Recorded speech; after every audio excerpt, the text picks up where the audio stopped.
Good evening and welcome. I'd like to call this regular meeting of the Board of Trustees this December 16th, 2019 to order. Madam Secretary, would you call roll? Mr. Contreras? Ms. Guanajuato Webb? Present. Ms. Haynes? Here. Mr. Mesa? Here. Mr. Oberfeld? Present. Mr. Smith? Present. And myself. Sir, we have a quorum. Thank you very much. Let the record show that we do have a quorum of board members and that this meeting has been duly called in accordance with the Texas Open Meetings Act, Texas Government Code, Chapter 551. At this time, we will have opening ceremonies, first with a moment of silence for personal reflection, followed by the Pledge of Allegiance. Please stand.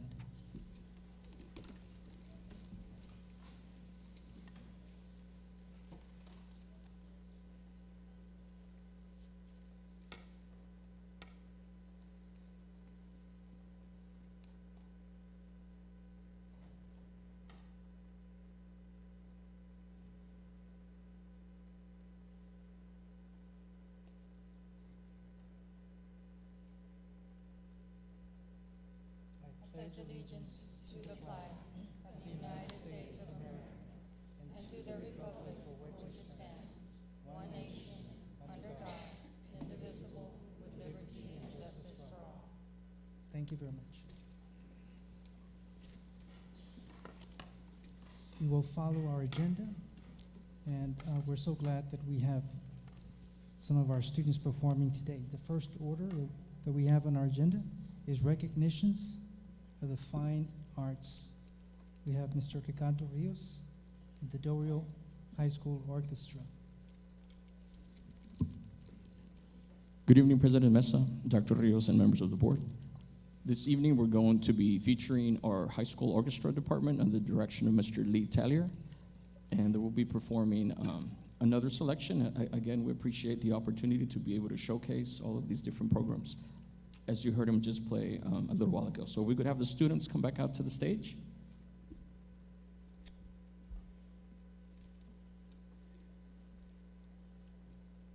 And may we hear a round of applause for our orchestra program.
And at this time, we would like to recognize some of the students that competed for the Region Orchestra tryouts in San Antonio.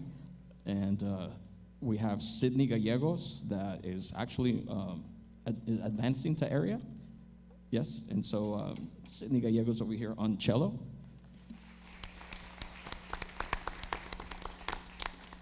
And other qualifiers for the Region Orchestra are Matthew Cedillo on bass, Dorothy Cedillo also on bass, and Elizabeth Soto on viola. And speaking of basses, we've been able to invest some money, and we want to thank our school district and for the support that we receive with the fine arts, because those big instruments back there, those basses, those are brand new ones. Those are the new ones. And so we've acquired those, and we're going to try to get another 5, I think. And so, but it's great that we can invest this money into the orchestra program and for these kids, for them to be able to flourish and be able to perform in what you just heard this evening. So thank you, Mr. Tallier, and thank you, students, and continue the great work that you do in the orchestra program, and best of luck in the upcoming competitions in that area for Sydney. Yes. I've already finished. Okay. I was thinking they hadn't gone. That's right. But you have a concert tomorrow night right here at the SPC, and that starts at 7. Yes, so you're all invited to come in and listen to some more Christmas music along with our choir. It'll be a joint concert. So thank you so much. And we appreciate the support again of the fine arts.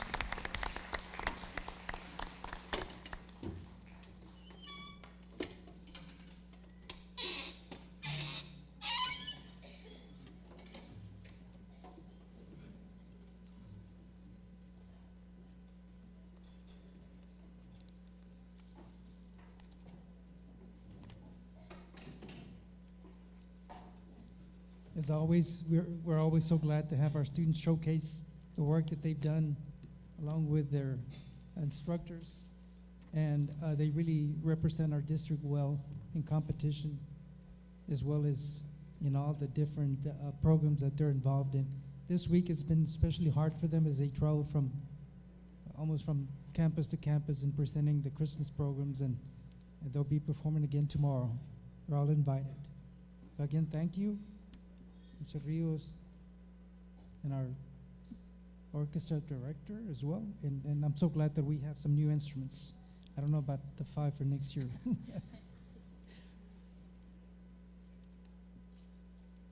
This time we have item 2 on the agenda. We have career and technical education, CTE recognition of E-cadets students. Mr. Roger Gonzalez. Good evening, Mr. Mesa, Dr. Rios, and members of the board. Every child aspiring a desire for engineering technology is an acronym for E-Cadet. E-Cadet is an elementary robotics program started by the CT department in 2011 to address the growing interest in engineering and robotics in Del Rio. Robotics is being considered the sport of the 21st century. It teaches teamwork, problem solving, and collaboration, just like any other sport. Our E-Cadet program targets 4th and 5th grade students. The E-Cadet Championship took place on December the 7th, 2019 at Del Rio Middle School. 9 area elementary schools competed in this competition. Here to provide you with additional information on the results of the E-Cadet Championship and the upcoming first in Texas robotics competition is Del Rio High School head coach Lauren Cardenas.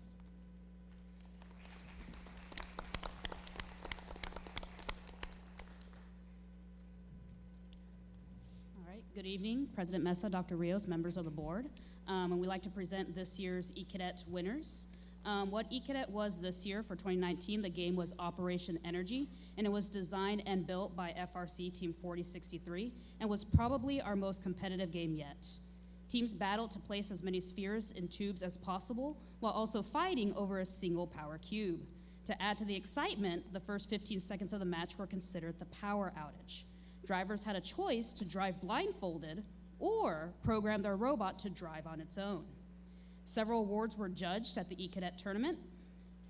And for their innovative designs and students' expertise on the functions of their robots, North Heights Elementary was awarded the Engineering Design Award.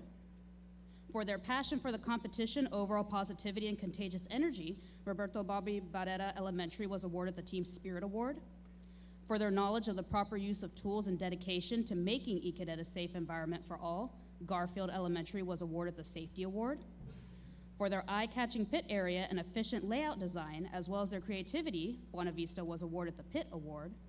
For their helpfulness and professional manner, Dr. Lonnie Green Elementary was awarded the Gracious Professionalism Award. And for the school's persistence and competitive demeanor, which caught the attention of the Judges Award went to St. James Elementary.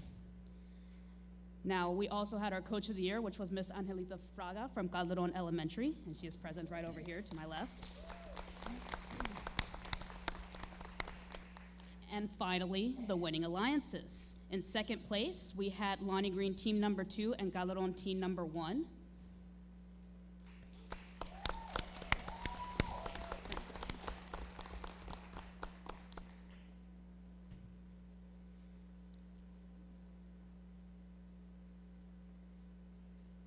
And in first place, we had Lonnie Green team number 4 and Calderon team number 3.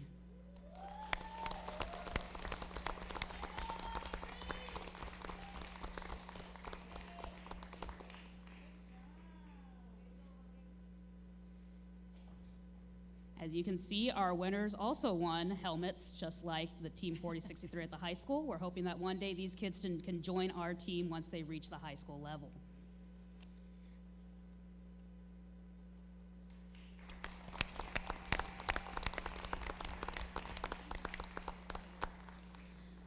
We would like to thank all of the eCadet students, parents, and sponsors for a wonderful season, and for our Winning Alliances coaches. That was Mr. Roy Dominguez and Angelita Fraga, with 2 teams that won, took everything. Both Calderon and Lonnie Green took everything at the top level, so we want to congratulate them for that.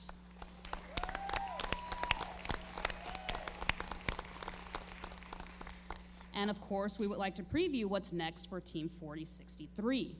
As you know, there's another First in Texas event headed to Del Rio on March 6th through 8th at Del Rio High School. To say that last year's event was a success is no understatement. Even at the World Championship, we had teams come by and tell us how much fun they had at the Del Rio event. They appreciated everything from the facilities to the food and, of course, the welcoming community.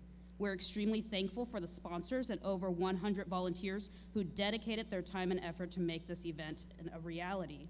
It was a lot of work, but I think we can all agree that we had a ton of fun doing it. And of course, we're doing it all again this year. We are in need of volunteers, no technical experience needed, although if you do have technical experience, we definitely need you. Overall, we need dedicated and passionate individuals who are willing to make this the best competition Del Rio has ever seen. If you're interested, please visit team4063.com to sign up. And if anyone has any questions, please feel free to contact us. Thank you.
Congratulations to all the E-Cadet students and their coaches, Del Rio High School robotics students and their coaches as well, that assisted in making this a very competitive event. Thanks to the parents and central administration for the continued support of this very unique program. Thank you. Thank you, sir.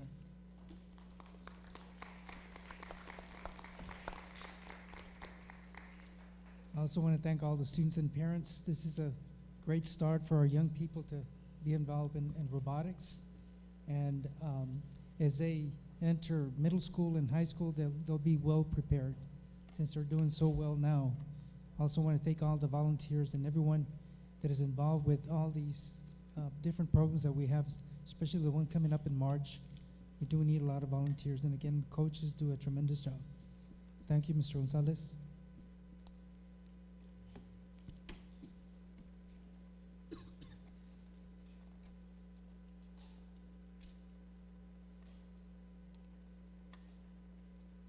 Next item that we have on our agenda is item C, 1C, recognition of Campus Teacher of the Week, Aide Garcia. Good evening, President Mesa, Dr. Rios, members of the board. The Teacher of the Week incentive program is designed to highlight our most dedicated and talented teachers. These teachers have been featured on our social media, and tonight we're going to recognize them and present them with a certificate. For Teacher of the Week for November 4th through 8th, from the Student Guidance and Learning Center, Santa H. Castañeda, English teacher. And Principal, Mr. Brian Westlake.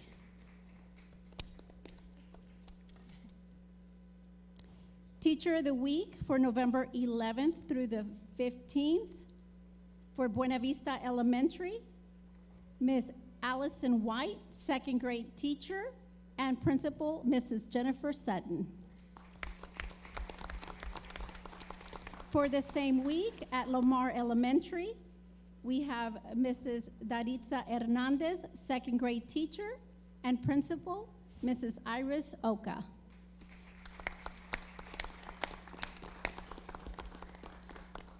Teacher of the Week for November 18th through the 22nd, from San Felipe Memorial Middle School, Aaron C. De Luna, English teacher, and Principal, Ms. Maribel Flores. For this week also, we had Lourdes M. McClellan from Irene Cardwell Head Start, and Principal, Alana Talamantes Elizondo.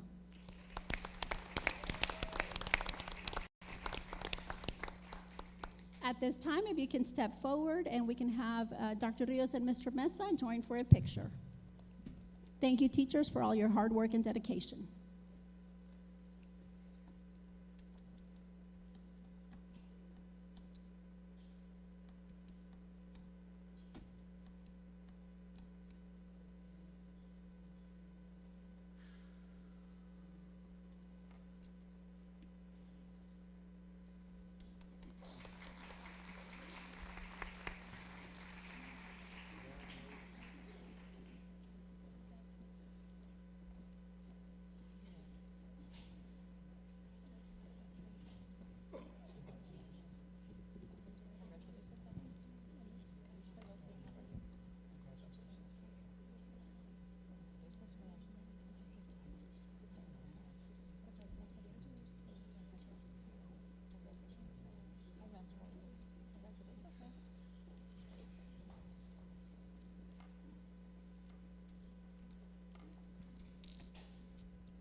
Again, we're very proud of our teachers.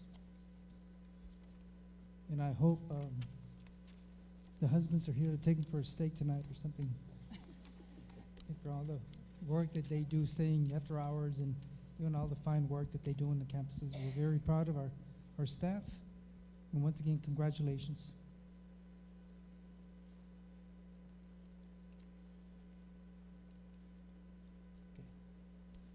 We don't have any citizens to be heard.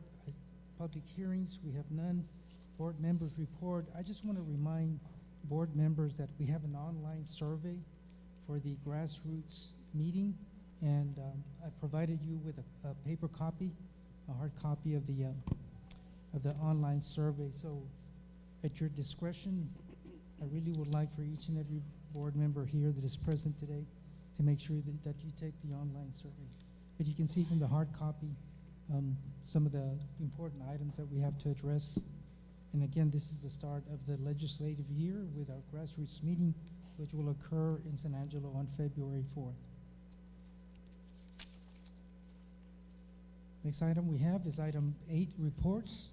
First one, we have the health plan update. Aide Garcia.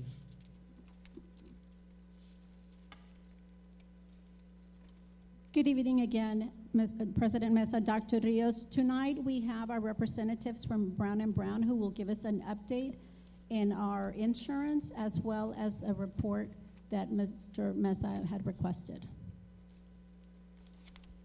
Mr. Mesa, if I may, a few months ago you asked about the billing from previous years, particularly that one year where a whole lot of bills came in all at once, and it indicated that our costs were really going to exceed our revenue for the health plan, and you asked that we look into it.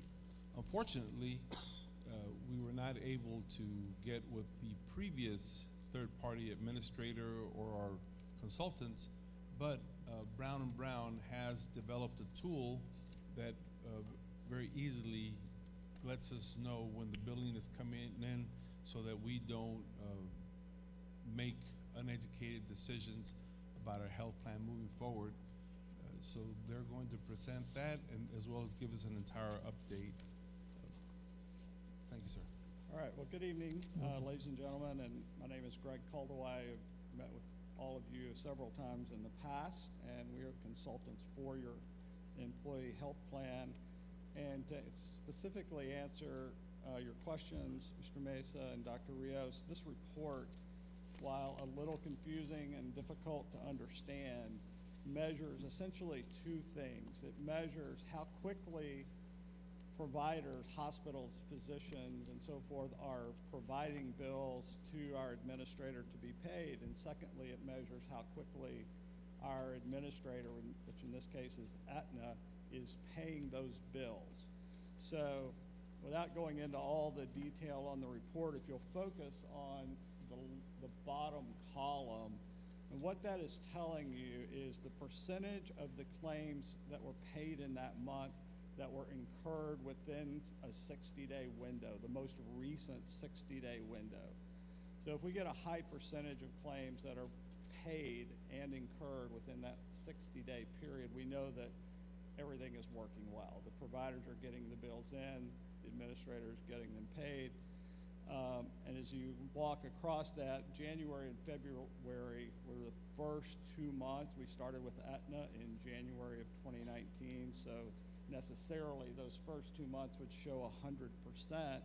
As you go further, though, you will see the numbers vary somewhat. The only outlier is May, where only 60% of the bills that were paid in May were incurred in either May or April. And that it's an outlier. I don't know for sure the reason, if it was a billing issue or if Aetna was getting a little caught up, but that's pretty early on in the contract with Aetna. It could be either. But after that, June, July, August, September, October, which is our latest data, are all in the mid-high 80s. Those are good numbers. So I guess to specifically answer the question, we do not see a problem with either the providers getting bills in or Aetna getting them paid, and so we feel like that the data we rely on to give you projections and cost estimates is reliable. So I hope that answers your question. I'm happy to entertain any other questions you may have about this. Are there questions about it? I just, it's hard. Insurance is as hard as it is for us to be able to understand the billing cycle. But I remember when we received the information that it was almost 3 times as much as the previous year. And so I was just trying to get some more explanation in regard to why it was so much from previous years. Right. Well, I mean, I don't have a great explanation as to what happened in the past, but what I can tell you is it's working well now. And so we're pleased with that. And we do care about this report, and it is one that we look at fairly regularly just to make sure that there's no surprises out there that we're not anticipating, because we want to give you good data to make good decisions with. And if we don't have information about claims that are out there that are yet to be processed or yet to be billed, then we're not giving you good information. But this report tells me that we have reliable data to work with. Well, I'm glad to see the numbers, again, higher percentages. Yes, sir. And that's good to know that it's kind of stable now at this point. It is. It is. And with that, I'll move on into just kind of the financial report. So essentially, you guys are running a healthcare business. You have a health plan, and it has revenue, and it has expenses. The revenue side of it are the contributions that come from the district and from your employees to pay for their dependent costs and so forth. The expense side is the paid claims for your employees and their dependents, and the administrative cost and stop-loss insurance, which we call fixed costs. So these are actual numbers through the first 10 months of 2019, most recent data we have. So fixed costs, those administrative costs and premium costs, $283,979. Your claims liability, meaning the maximum amount of claims that the district could have potentially been liable for under your insurance agreement, is $8.3 million, but we've actually only paid $7.5 million. So our net cost is the sum of the fixed cost and actual paid claims, or $7.7 million. So that's our expense side. Our revenue side is $8.7 million. So we have a $995,000, almost $1 million surplus this point during the year, which is fantastic. I mean, that means the plan is running well. We got more revenue coming in than we have expenses going out, and that's important for not only now, but for future years. Any questions on this or how it's running? Any board members? No questions. Perfect. So this is to give it a full year perspective, and I gave you 2018, which was actually a 13-month contract year, so it's a slightly skewed. Where we are projected to be at the end of 2019, or December 31 of 2019, and then what our projections are for 2020. And it's the same format. Fixed cost were much higher under the prior administrator.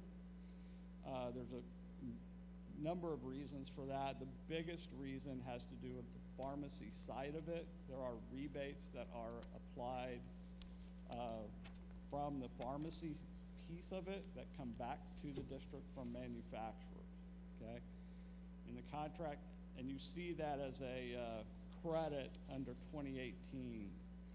So in 2019, we elected a different format so that we get immediate credit for those rebates from Aetna, which is why our fixed costs dropped by $440,000. So it's a better way to do it in many cases because it's guaranteed, it is immediate, and it's a better way to do it. But that's why, or the biggest reason why you see fixed costs drop so dramatically from 2018 to 2019. The other component that dropped dramatically was claims liability. That was just a function of the RFP process, the contract we were able to negotiate with Aetna, and so it was a better deal, less liability overall for the district. Your paid claims for 2019 are up slightly, a few $100,000, but nothing of concern. We all know medical costs do go up over time.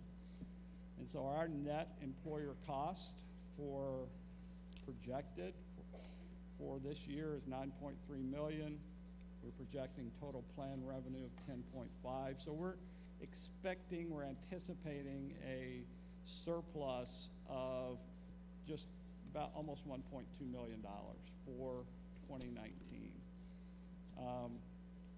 2018, that surplus was actually 3.2 million, but that was not a result of cost. That was a revenue difference because the board elected in 2018 to contribute a lot more dollars to the plan in 2018. That was a result of some deficits that had happened in 2015, 2016, 2017, and then the board allocated more revenue to the plan in 2018.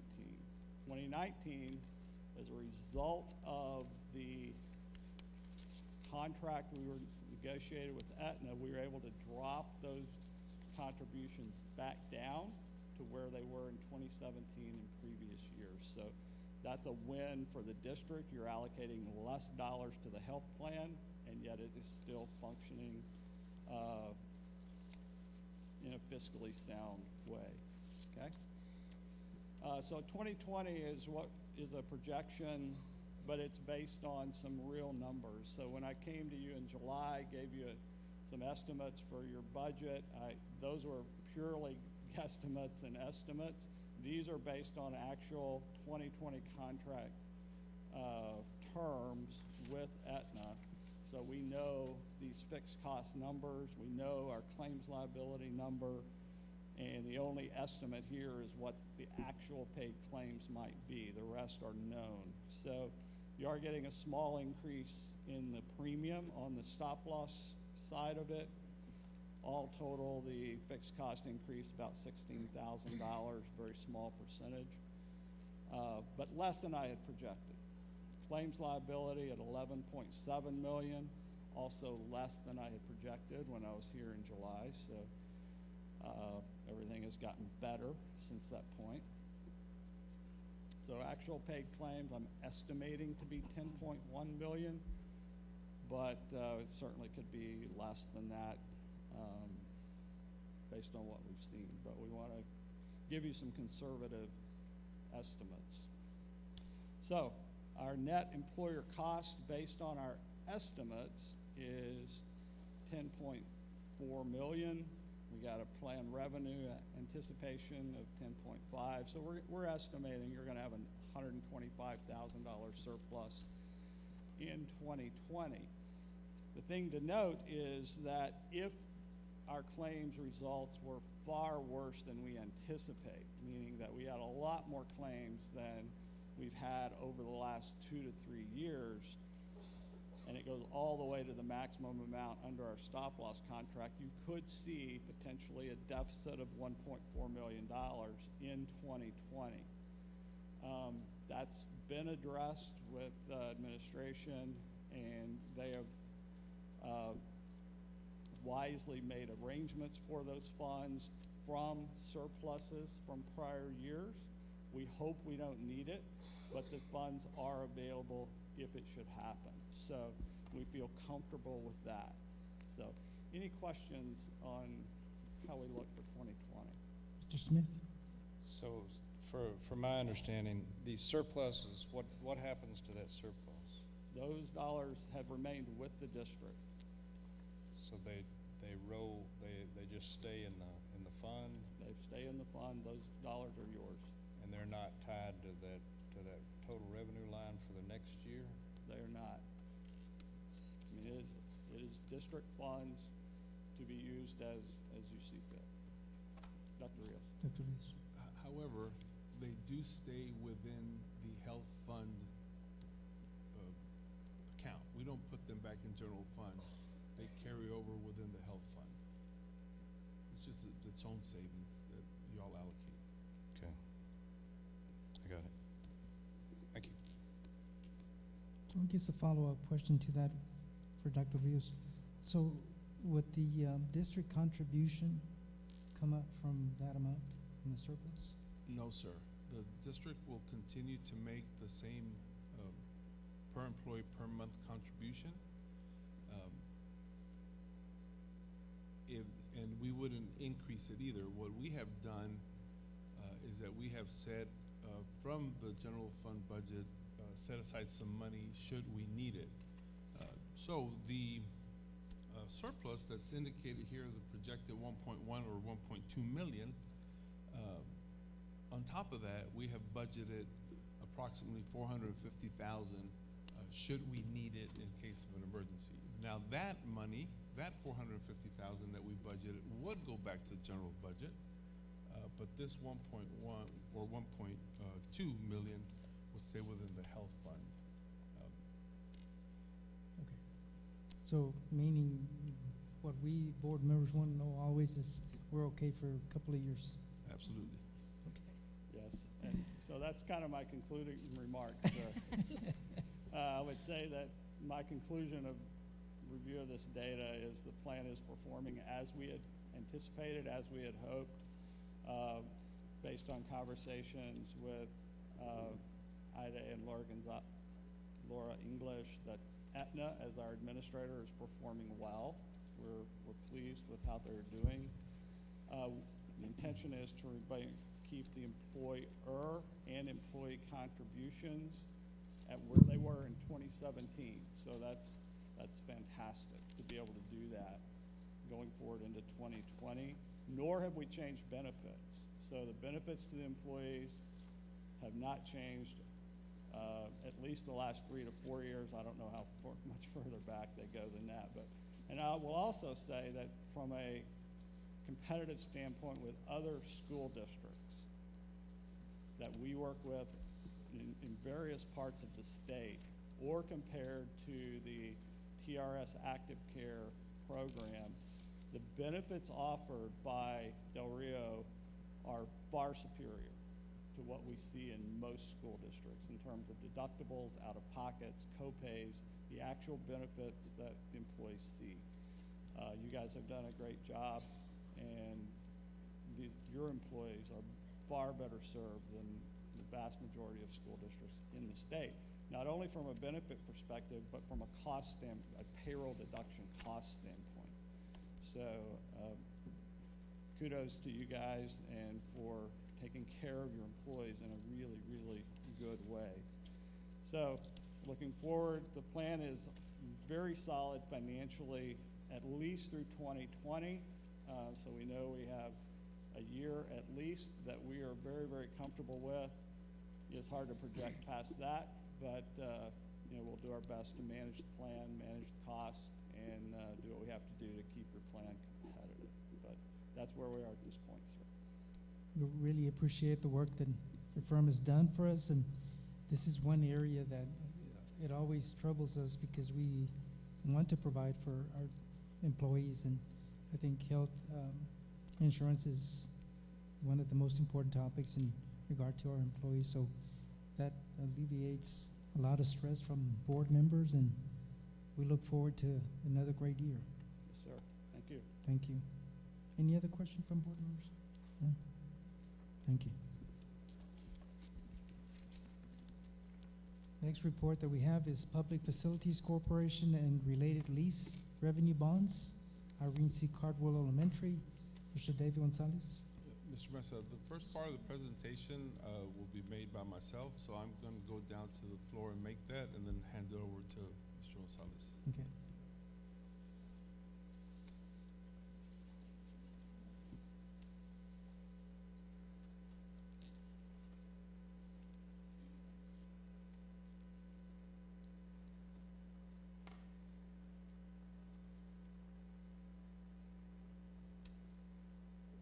Board President Mesa, members of the board, during the last workshop we had, we discussed the rezoning for our elementary schools after the construction of the new elementary school that was recently approved by our taxpayers.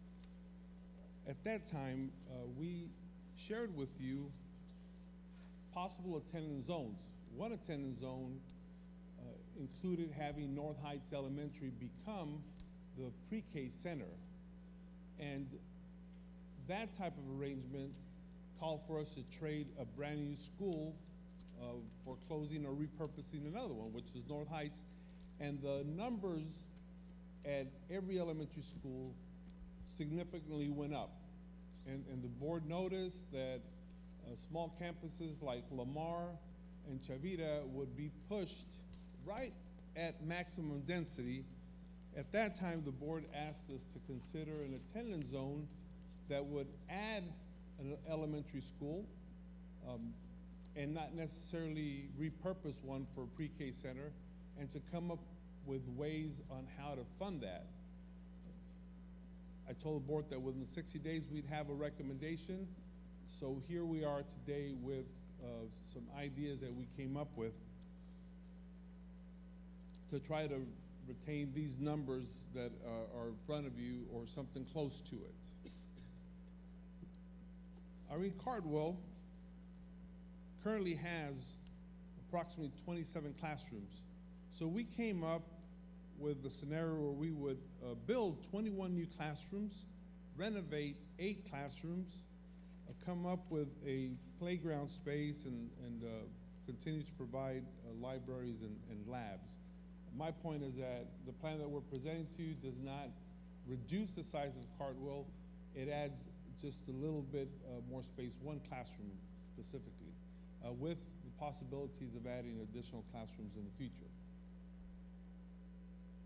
The plan entails taking the 2 wings, not necessarily the furthest ones south, but the second to the furthest ones, and renovating them, enclosing the space behind it so it's all contained under 1 envelope and doesn't allow for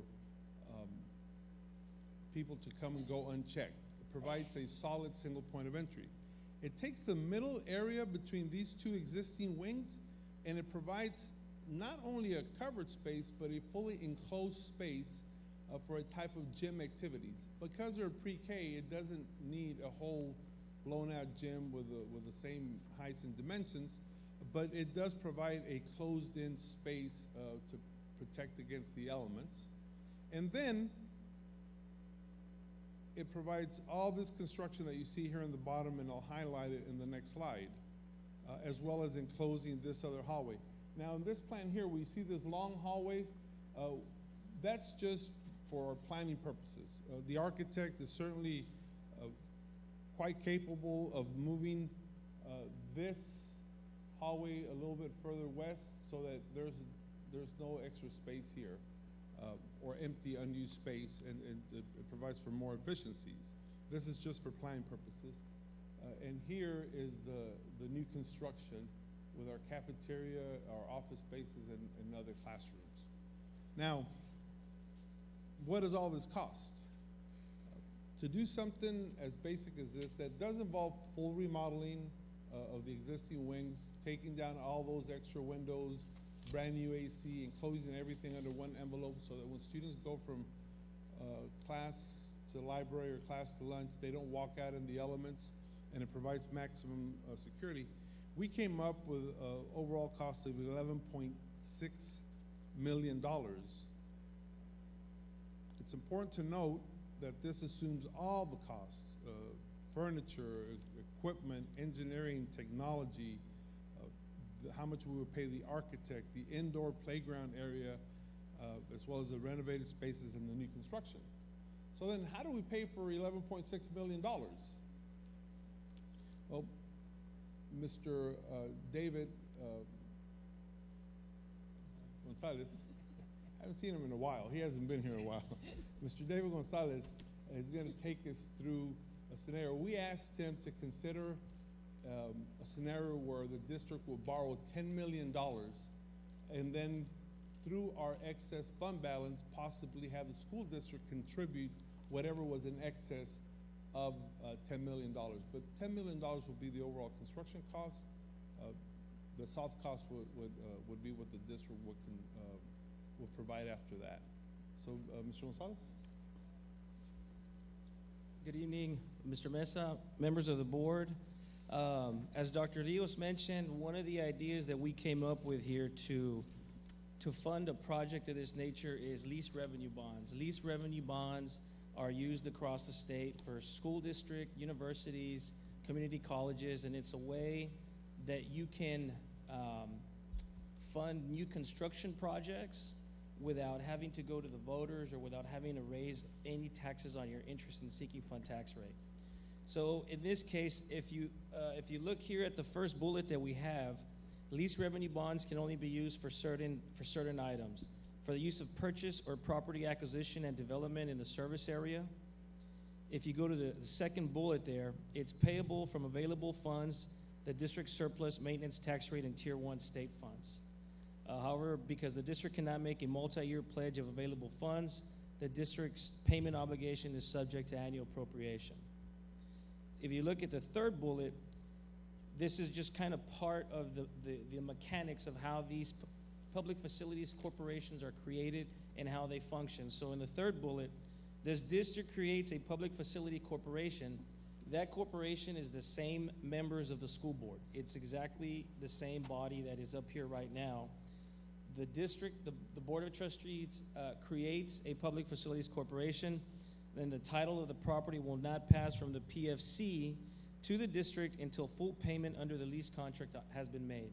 So previously, whenever we've sold bonds before the district, we've sold refunding bonds and other sorts of bonds, which are basically a financial transaction. In this case, you're dealing with a financial transaction and a real estate transaction. So there's a lot more steps, there's a lot more moving parts. So whereas a normal bond might take 3 months to execute from start to finish, a lease revenue bond generally takes anywhere from 4 to 6 months because there's a lot more moving pieces. There's engineering, there's environmental, there's all sorts of different steps that have to be done and completed before you actually begin through the financing piece. I have several more bullets, and if you all have any questions at any time, please go ahead and feel free to interject. If you look at the next bullet here at the top of the page, the district will lease the new facility from the PFC. So the PFC's created, it moves forward, and it constructs this campus, and then the PFC board will lease the building from, or the school board will lease the building from the PFC board. And if you jump to the next line item, or the next bullet there, the district must publish a notice of intent to enter into the contract not less than 60 days prior to approval. If the district receives a petition of at least 5% of registered voters, then the district must obtain voter approval. If you look at the final one here, the bonds are secured by annual lease payments to the district, holds very high credit rating, one step below district general obligation rating. So essentially the way that the flow of funds works is that the school district will make payments to the PFC. The PFC will turn around and use that as your debt service payments for the PFC. Here's some bullets. So this is not voted debt. This is coming from your maintenance and operations, your M&O tax rate. The next item, it's paid from surplus of maintenance tax and Tier 1 funds. And then the third item, it's not eligible for PSF. PSF is the state insurance that you purchase from TEA on any kind of existing bonds. In this case, because you're dealing with the M&O, PSF is not eligible, so you would have to purchase private bond insurance, which carries about a AA1 rating when you sell those bonds in the market. And then the last item is these are eligible for IFA assistance, but not EDA assistance. And then on the next page, it's titled Steps for PFC Financing. So there's a lot of items here, and I'm going to go through each one. The district obtains appraisal of the land used for the project sites, or the district obtains an approximate market valuation. In the next item, the Board of Trustees regular scheduled meeting to appoint current Board of Trustees members as the new Board of Directors for the corporation. Again, it's the same. The Board of Trustees are the board for the corporation also. Board of Directors meeting to elect officers of the Corporation Board of Directors. The Board of Trustees, I'm on the third bullet there. The Board of Trustees adopts a resolution authorizing the publication of the notice of intention to enter into lease purchase contracts for the construction of the project. And then on the next bullet, the district staff publishes the notice of intention in a local paper or other qualifying local newspaper. Bond counsel must sign off on the printer's proof prior to publication. The last item there, we have the district staff prepares and distributes a design build request for proposal. So it's a full-blown construction project where the environmental process gets done, engineering. There's a 60-day period where there's a time frame, and 60 days has to pass where a lot of steps are being completed, and that's why generally, because it's a transaction, it's a real estate transaction at the same time. That is why it takes more than 3 months, like a regular bond deal. So we have a timetable in the back that kind of gives you a much more detailed step and a much more detailed process of some prior ones that we've worked on. I'm not going to go through every single line item because there is a lot of information, but I will just focus on some of the most important ones. So in this case, here we have a debt service, a preliminary debt service based on bond assumptions. So if we were to go out with a PFC lease revenue bond, how would we be able to market it? What kind of rate would it be? What kind of terms would we receive? So when you do a PFC, Public Facilities Corporation lease revenue bond, under state law, you can go a maximum of 25 years. So in this analysis, we have a schedule that shows 25 years. We have a project fund of $10 million. We have a par amount of 9.660. So the difference between 10 and 9.66 million is premium that we're able to generate because of where rates are today. We're looking at a true interest cost of 3.45%.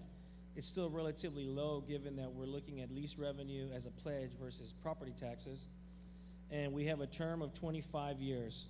So for this analysis, we're looking at a principal amount of 9.66 million, interest of 5.8 to 2 million, for a total debt service of 15,482,627.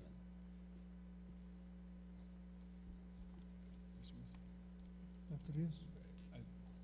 If I may, I'm familiar with this type of borrowing because we did it when I worked in a couple of the districts. However, what I was not aware of, and what Mr. Gonzalez clarified, is that this is the only way to borrow money. The district, one question would be, well, why doesn't the district just borrow money? Why do we have to set up a public facilities corporation?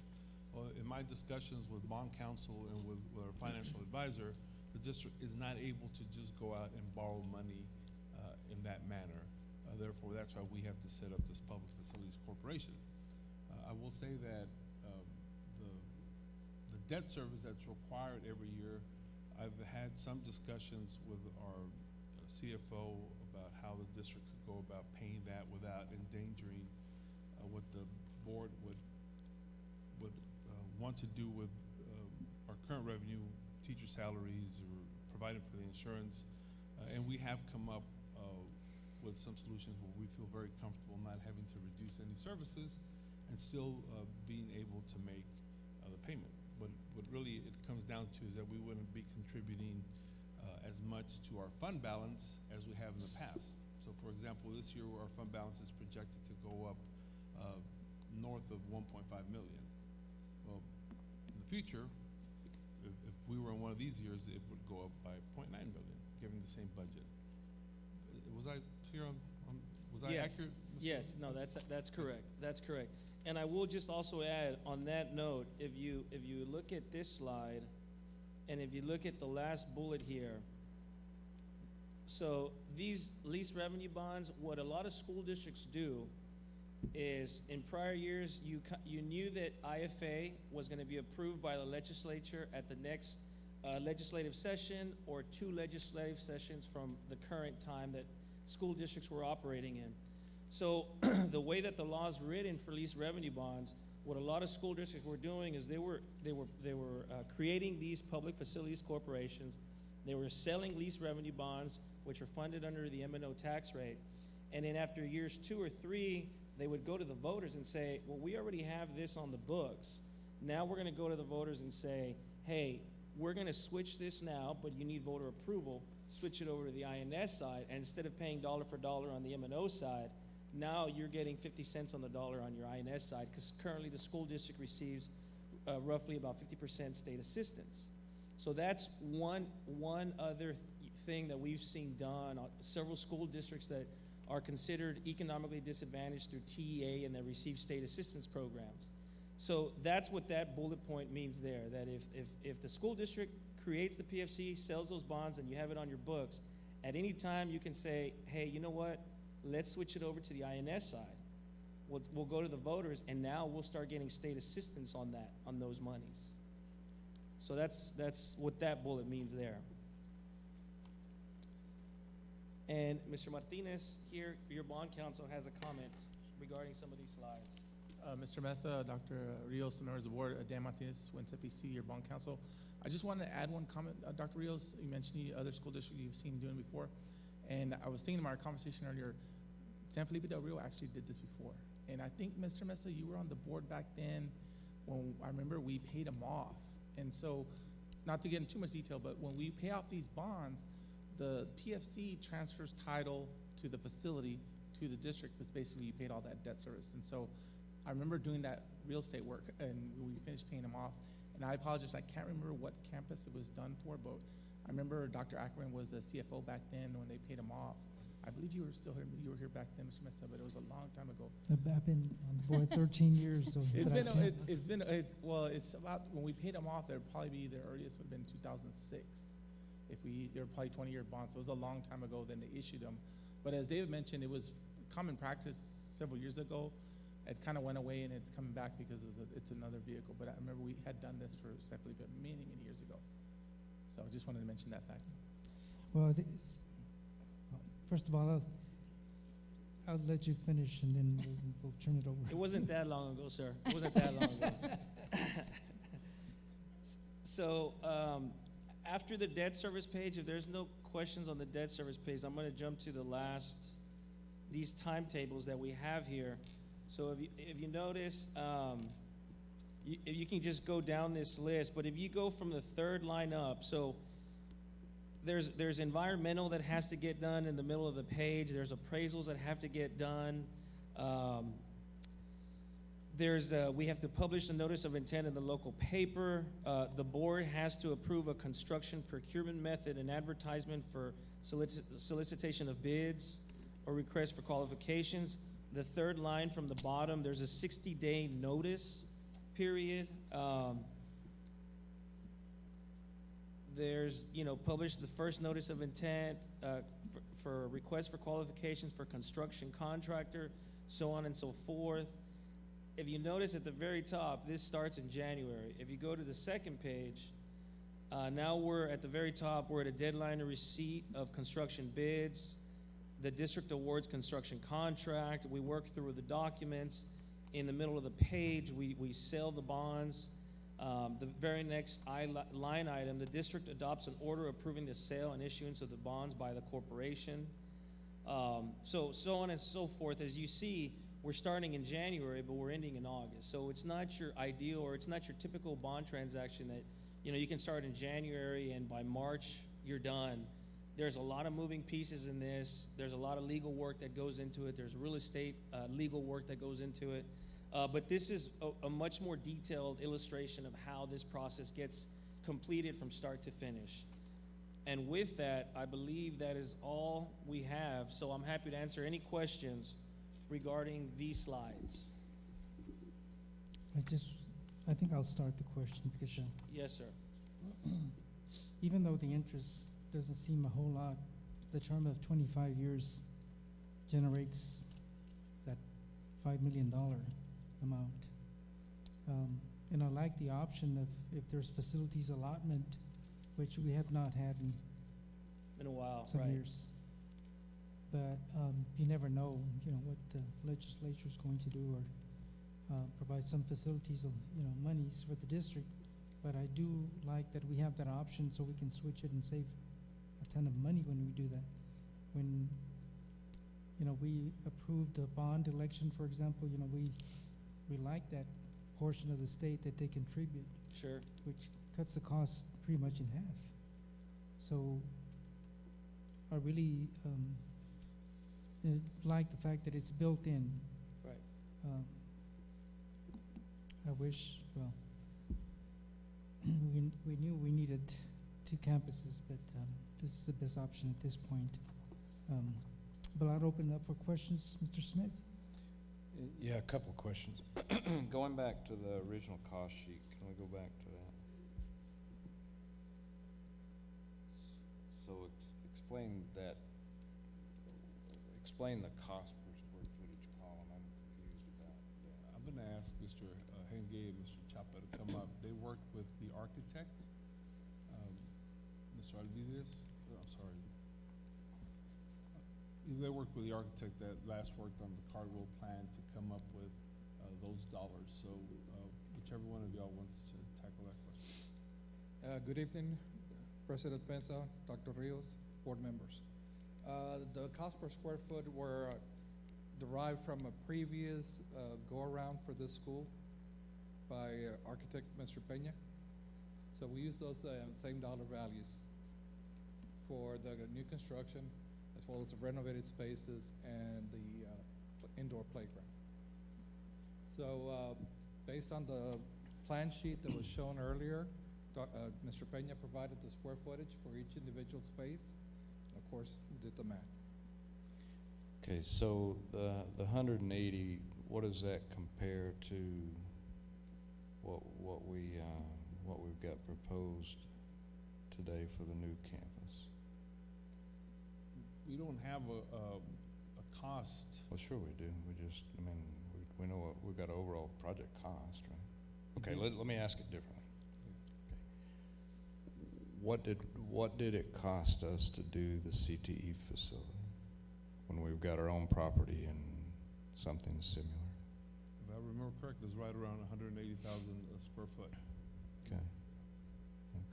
$180 per square foot. Okay, and then the knocking the dust off of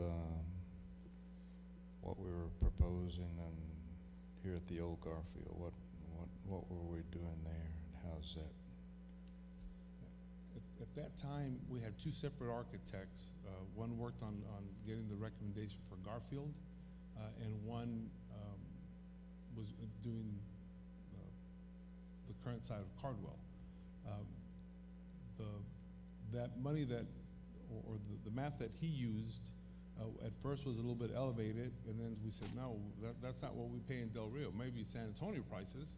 So then we asked them to compare using the last construction that was held in the district. So we always use, at least in the proposed plans, we use what we paid for the CT and what we paid for early college high school, which is our latest constructions. And that's our number that we go with, 180 per square foot. Okay, very good. So what I'm really having a problem digesting is just as a general statement. And I know I'm going backwards in the discussion, but we had, as a taxpayer, we sit there and had a 2+ whatever it was, $2.3 million annual savings project, and that's turning into a $15 million project, expense project. That bothers me a little bit. I'm not pointing at you, I'm just looking at you. How we went from having something that was favorable to the district by whatever the number was, I remember 2.3, and now that's turning into a debt of 15 million bucks. It's just, I'm having a hard time swallowing that. So, just for, I guess for everybody else, you're referring to the savings from the last bond, where the state's going to pay for part of it, and then here we're paying for. What I'm talking about is the fact that we had a proposal that would take Irene Cardwell functional and move it to a different facility and come up with a 2.3 annual savings, and we've turned that idea into a $15 million project. Right, okay, oh, I see, yes. And again, the reason we're looking for this solution. I get it, I'm just making a Okay. public point. That's all. The loan process seems confusing, but I think we can navigate our way through that. I mean, at the end of the day, you're saying it's difficult and it takes longer because of the difficulty. But tackling two significant projects simultaneous to each other spooks me a little bit. Right? So, anyway, a couple of comments. That's it. Thank you, Mr. Smith. That seems to be, a big concern because we do have major projects coming up. I mean, with the new elementary. Other comments, Ms. Webb? Comments as far as Cardwell, based on moving to 2 different campuses, it's a program. It's not a matter of moving half and half. It's a total program. But I guess this goes back to the beginning that Dr. Rios presented the plan, and he mentioned including in there the labs. Are we referring to the labs, the science lab, speech lab, music lab? What labs are we referring to in those labs?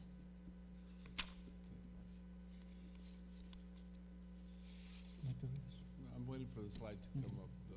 It's before that. Well, he's bringing that up. That's one question. And then the other question is, Dr. Rios, you mentioned 29 classrooms. Within those 29 classrooms, are we looking also at the classrooms that are being utilized by the parental liaisons in training parents and in meeting with parents as part of their requirements? That's considered under office space, Okay. not instructional classrooms, but everybody would be provided the space for the entire program. And that's that's also taking into account the security entrances and everything else. correct? Absolutely. And I guess the only question remaining is the labs. What are we considering labs? The science labs, that's referring to the science labs that are directly in front of the library. Okay, right now, there were 2 science labs originally there, and one was converted into a special ed room, so they took away one of the science labs and made it into a special ed room. So do we consider now special ed different, or? No, those The are same. just, those Okay. are the same ones. Okay, Yes, ma'am. thank you. Mr. Orfeld, do you have any questions? Okay. Anyone else? Yes, sir. We just need some direction. The board asked for this information, and because of how much time it will take, hopefully the board will either have another workshop where y'all can just discuss this, or provide some direction at the next meeting. We know that we're about to embark on building a new elementary, and that is going to be difficult. But I just want to tell the board from the administrative point of view, new construction, new sites, totally different than renovation. Renovation creates a lot of work for existing staff because of movement, because of scheduling, because working around it. New construction is just out of sight, out of mind, except for those 2 individuals in front of you and myself. But everything else is simple. So from an administrative point of view, I'm highly confident that we can pull it off without hitch. However, time is what's important here, depending on what we would want to do. If we're going to have a new elementary come online 2 years, within 2 years, well then this project should also come online at the same time as to avoid movement then. And if the board acts within the next 60 days, we can pretty much guarantee that.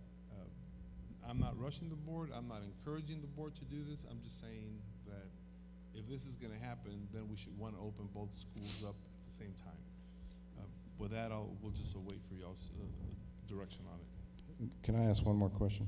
Mr. Smith? You had mentioned something, and I missed it, but something about maybe lease insurance or something. Sure. But it never really got quantified. What does that mean? That insurance, special insurance that you Right, mentioned? so for example, the bond election you just had, those bonds will qualify because you're paying from the interest and sinking fund for those bonds. That qualifies for PSF which is insurance that the state provides. The lease purchase that we're talking about in this item, that is paid from the M&O tax rate. So anything on the M&O does not qualify for PSF. So you have to, for PSF, or I'm sorry, for private bond insurance, which is how you would purchase the insurance for lease revenue bonds, there's about 3 bond insurance companies out there, and generally what they do is they look at the underlying credit rating of the school district. They look at your most recent figures as far as your tax rates, your property values, overlapping debt issuers, your general fund. They look at all of your financials, and they assess the insurance rate that they provide you. It's basically the total amount of the bonds times anywhere between 20 to 25 to 30 basis points, and they'll multiply it, and that's how they will come up with the insurance and what they charge. So generally speaking, for a $10 million bond, I would say to quantify that, you'll see it anywhere from $25,000 to $40,000 for private bond insurance.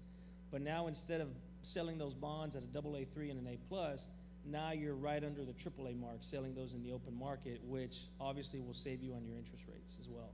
Okay, thank you. So that, for clarity, that 20 to 40 grand is an annual estimate through the duration? No, that's a one-time. That's a one-time. Yeah, that's just a one-time, and it's paid up front. Okay, got It's it. paid at the time of closing, correct. So it's not an annual deal. It's paid, it's calculated, and it's paid up front at the time of closing, where the sources and uses, where the construction fund and everything else gets paid out. It gets paid at that time. Perfect. Thanks for the clarity. Well, if the board wishes, we would, this is too quick. I think we need to kind of ponder on this and have more questions. So if we could deal with it in the coming month, would that be? Yeah, I think that it's imperative that we do something with what's going on at Irene Cardwell, no doubt. And so, yeah, we need options. This is a option. I'm not sure it's the option. Right, exactly. I feel the same way that, we've taken care of pretty much hardened the other campuses in regard to security, except for Cardwell. So this is an option. The only thing is, it's too quick to make a decision. I think we still have some questions and some discussion. This board goes along with that. So can we look at it for January? Would you like a workshop? Yes. I really appreciate the information, sir. Thank you. And we look forward to, again, continuing the discussion and the work that lies ahead for us. And I'd like to thank the board for asking questions. Again, those are very legitimate questions, and I think all of us are concerned with the big project that we have ahead of us, but yeah, this is an option. Thank you. This time we have item 8D, cybersecurity report. Let's hang it.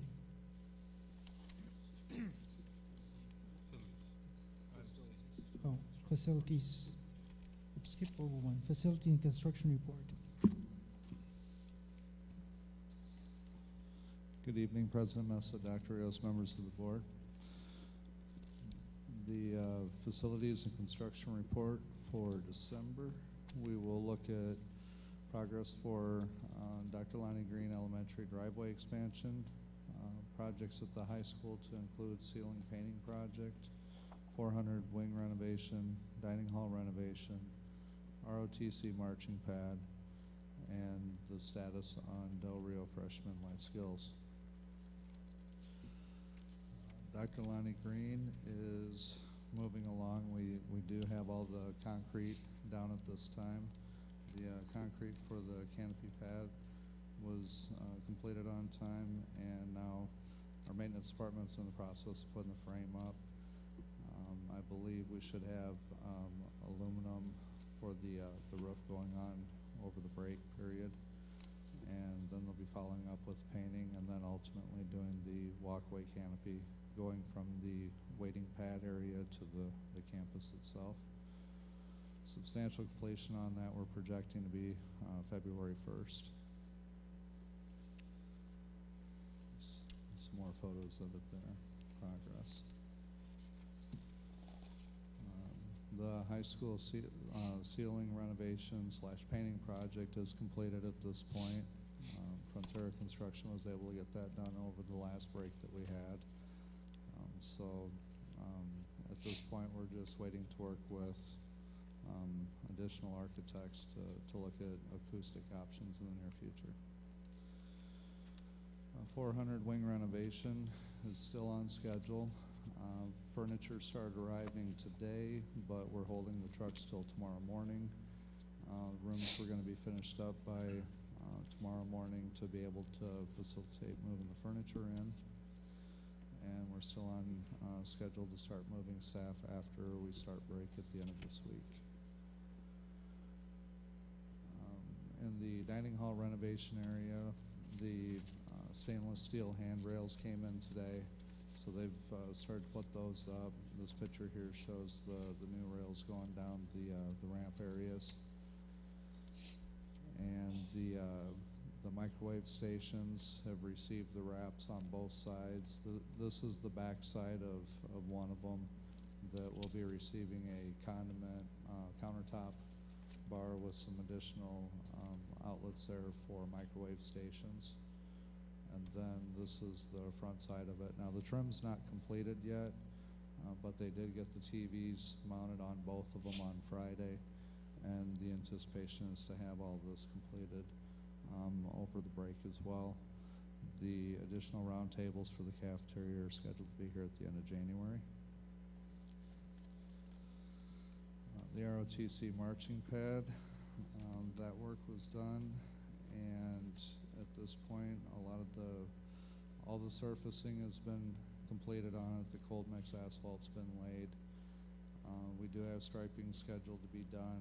We received from administration the layout on what they wanted to see out there as far as striping. So we're scheduled to be working on that over the break as well, coming up. And that's the finished product there, minus the striping at this point. And the life skills renovation project. We've been trying to get the construction documents completed and bring them before the board for approval. We did receive them at the last minute, and the proposed budget that the architect gave us was a lot further away than what our original budget was. So at this point, we're going to push this out for the next board meeting to have time to review those documents and come back with some additional options before we proceed on that project. So I did change the remaining dates. Right now, everything's kind of on hold until we have those internal conversations and we can make the best decision possible based on what we have for that budget and what the needs for that location are. Questions? I have one, and I'll turn it over to the board members. As far as relocating staff, this will happen during the holidays for wing 800, 900, and you have two different dates on there. You have December the 20th and December 26th. The short answer is that the staff will be moved over into the 400 wing as soon as school lets out, that very same weekend. And the new teachers that coming in from the 800 and 900 wing will be relocated mostly to the 1000 wing. And all of this will be done prior to the beginning of the school year so that Schneider can begin their work that very first week, no later than the second week after we come back from the holidays. So how are the students being prepared for that change?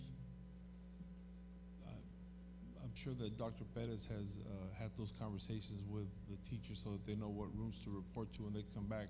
Can you raise your hand if that's accurate, sir? Yes, sir. Okay. Just want to make sure everything's in order. Questions, board members? No questions. Thank you. Great job. Now we have the report on cybersecurity. Yes, Henry. Hello once again, President Mesa, Dr. Rios, members of the board. So for this month, we wanted to give a presentation on the cybersecurity initiative that our technology department's been working on for a few months now.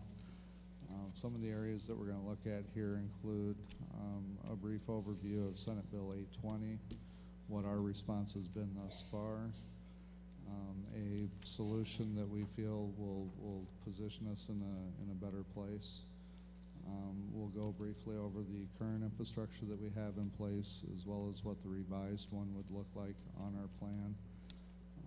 The impact of energy savings that this plan would also provide, and overall what the cybersecurity solution investment would look like. So Senate Bill 820 was signed into law September of 2019. Some of the main focuses of that Senate bill included school districts to adopt a cybersecurity policy, create programs to identify risk, develop mitigation plan of risk, designate a cybersecurity coordinator, and report cybersecurity incidences to TEA and district families.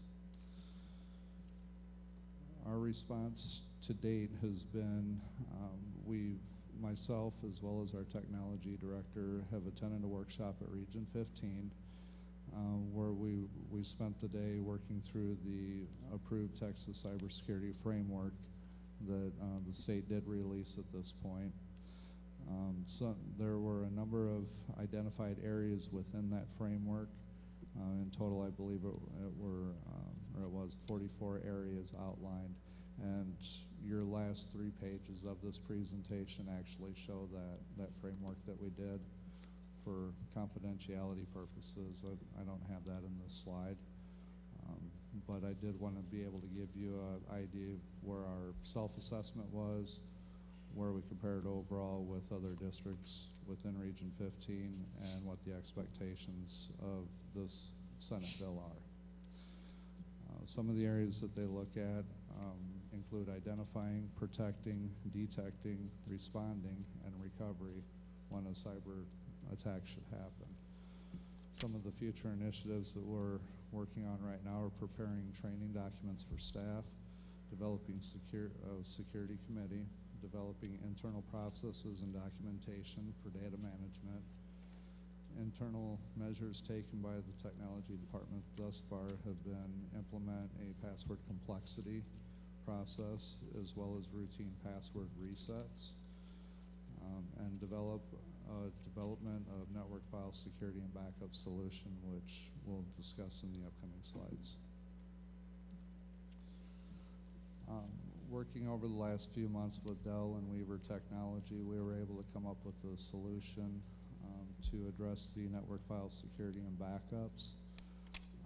To the left on this slide, it identifies databases, emails, virtual machines that we use for testing, file servers that we use for all of our files on the network, enterprise applications, and application direct. This particular solution would make backups of all of those different types of files and give us the ability to either store them in a cloud tier solution or store them on-prem at our data center. The advantage to this solution is once it backs up the files and it sends a copy over to this new location, it works as a cybersecurity vault, meaning the files are not able to be written to. They can only be retrieved through this software and then restored to their previous state. In the past, how we backed up files were we moved them to another location, but if an infiltration were to come in, it would be able to write or delete those files or encrypt them, which is what a lot of organizations are seeing nowadays. Our current infrastructure is, as we run through this, from the top we kind of go across. We do have our new firewalls in place. We have our internet filtering system in place and our core switches. This area here, production servers, is our data center. From there to the right, we have our VDI environment, which we invested in 2016, and that's helped protect the machines that our students use for testing. What we have not done is invested in the overall backup solution to be able to maintain a lot of video storage, to have a solution that will automate and move those files on a regular basis, as well as protect them into a cybersecurity vault. The proposed solution, because the firewalls are still new, internet filtering system, the VDI investment, all of that stays the same, but what this new solution brings to us is we now would have a testing environment, which is important to be compliant with Senate bill.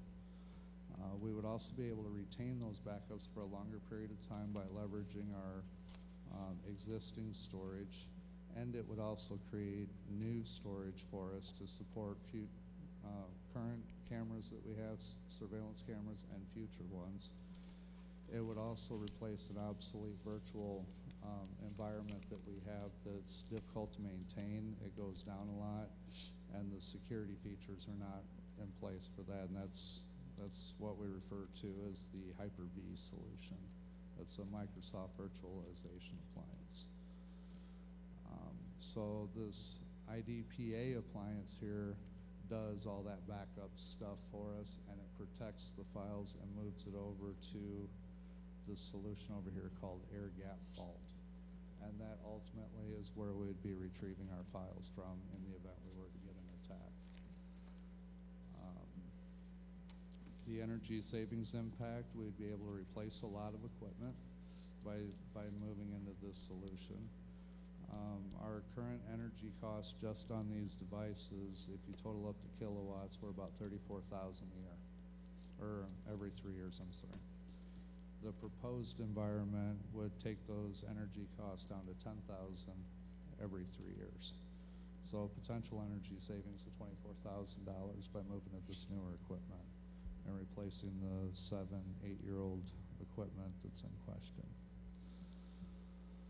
The solution overall hardware, we're looking at $443,916.98.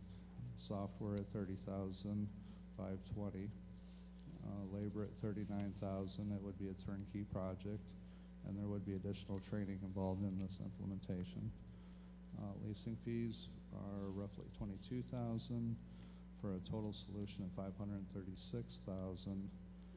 And with the energy savings at 24, we're looking at total cost to the district of $511,000 on a 3-year lease. So $178,000 a year, I think, is what we negotiated on that. Questions? Questions? Mr. Smith? Yeah, so go back to that cost. Okay, so that 22K is a reoccurring cost? No, that's the one-time leasing fee for the 3-year lease. Okay, so there's no annual. The annual cost that we would be paying would come out of our sustainability budget. Currently, we have $200,000 allocated a year on that for the virtualization, and the payments are $178 a year. So say that for me one more time so I capture it. Okay. So the sustainability budget that we have $200,000 a year set aside for this initiative. So how much are we spending now? I'm not being critical by any means by my question, because I know this is a need. It's something unfortunately that we need to do. It's an extreme need, so I'm just trying to understand it. This is the first year that we've implemented the money for it. So it's a $200K added annual cost. Correct. On top of the $540,000 initiation cost. No, sir. No? If I may. We anticipated this happening, so during the budget season, we allocated $200,000 approximately for this initiative. So we don't have the $511,000 to pay it up front, or I'm sorry, $536, but we do have $200,000. That's why we went with a leasing option. So the $200,000 that we have will go every year towards paying that $536. Okay. Awesome. That's a great explanation. That helps me. Sorry about that. Other questions, board members? Well, I just want to mention that 2 years ago, cybersecurity wasn't even in the radar of grassroots. You know, when we meet for legislative action in regard to grassroots, cybersecurity wasn't in the radar. Now we have to address it because of Senate Bill 820, but not only because of that, because we have experienced cyber attacks everywhere. Cities, counties, school districts, and so we're having to put infrastructure in place in regard to save our data. No other questions? Thank you, sir. Really appreciate that. Thank you. Thank you. We have another item, item E, campus performance objective report. It says objects. CPO report. Ida Gomez. Except that I don't see it on here. Good evening, President Mesa, Dr. Rios, and members of the board. This evening, I'll be presenting the campus performance objectives, and I did leave a copy on each of your seats. First of all, there's only 3 slides, and the first slide is a recap of the 2018-2019 accountability. On the 2018, that was the first year that we actually had a benchmark score. So if you remember that year, they projected what the campuses would actually get rated, but we didn't actually get true ratings. And you'll see the scores under the blue column on the left.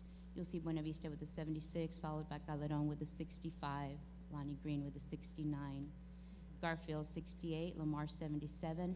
That was the year that North Heights came in with a 60, but because 3 of the domains were below, they did qualify them as a 59 and became an IR campus.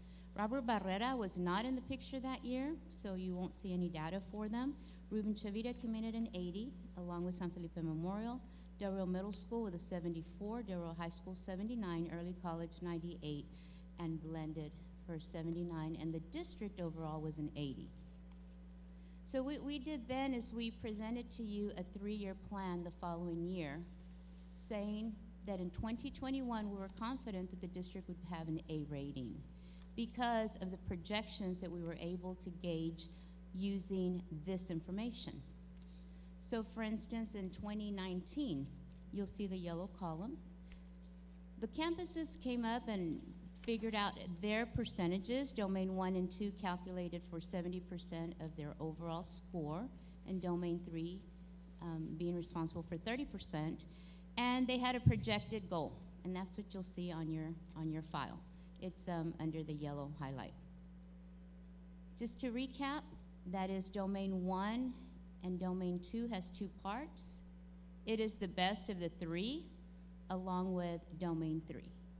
So you'll see Domain 1, 2, and the 3 parts, the 2 parts and 3 together, the best of those plus Domain 3. Again, if you look at the far right, and this I'll go into a little bit more detail in the next slide, but just to recap, the projection for 2019 overall scores, we had Buena Vista at an 81, Calderon at a 70, Lonnie Green at a 74. You'll see Garfield with a 73, Lamar with an 80, North Heights with a 66, Chavita with an 85, San Felipe Memorial with an 85, a 79 for the middle school, an 83 for the high school, a 94 for early college, and an 83 for blended, with the district projected to come in at an 84. The column on the far right were the actual scores. You will see that 9, 10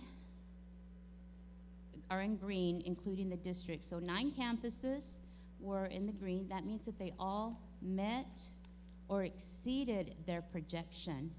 And we do have 4 campuses that missed it by a couple of points, and those are in the orange color. At the very bottom of that, you will see the district was projected to earn an 84 and came in with an 86. So that kind of gives us a recap of us entering into today.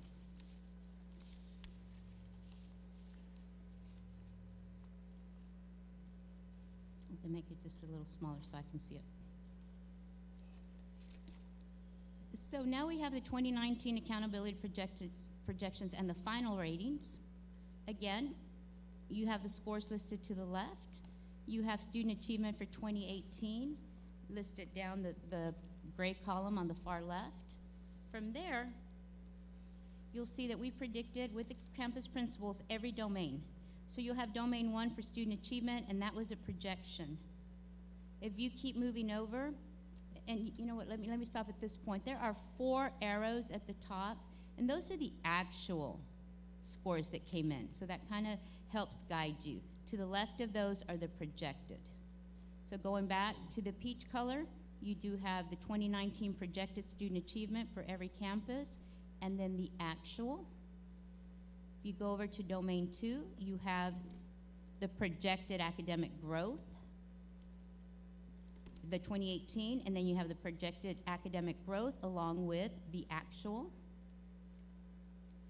Now, before I go on to relative performance, I'd like to note, all year we did talk about student achievement, student growth.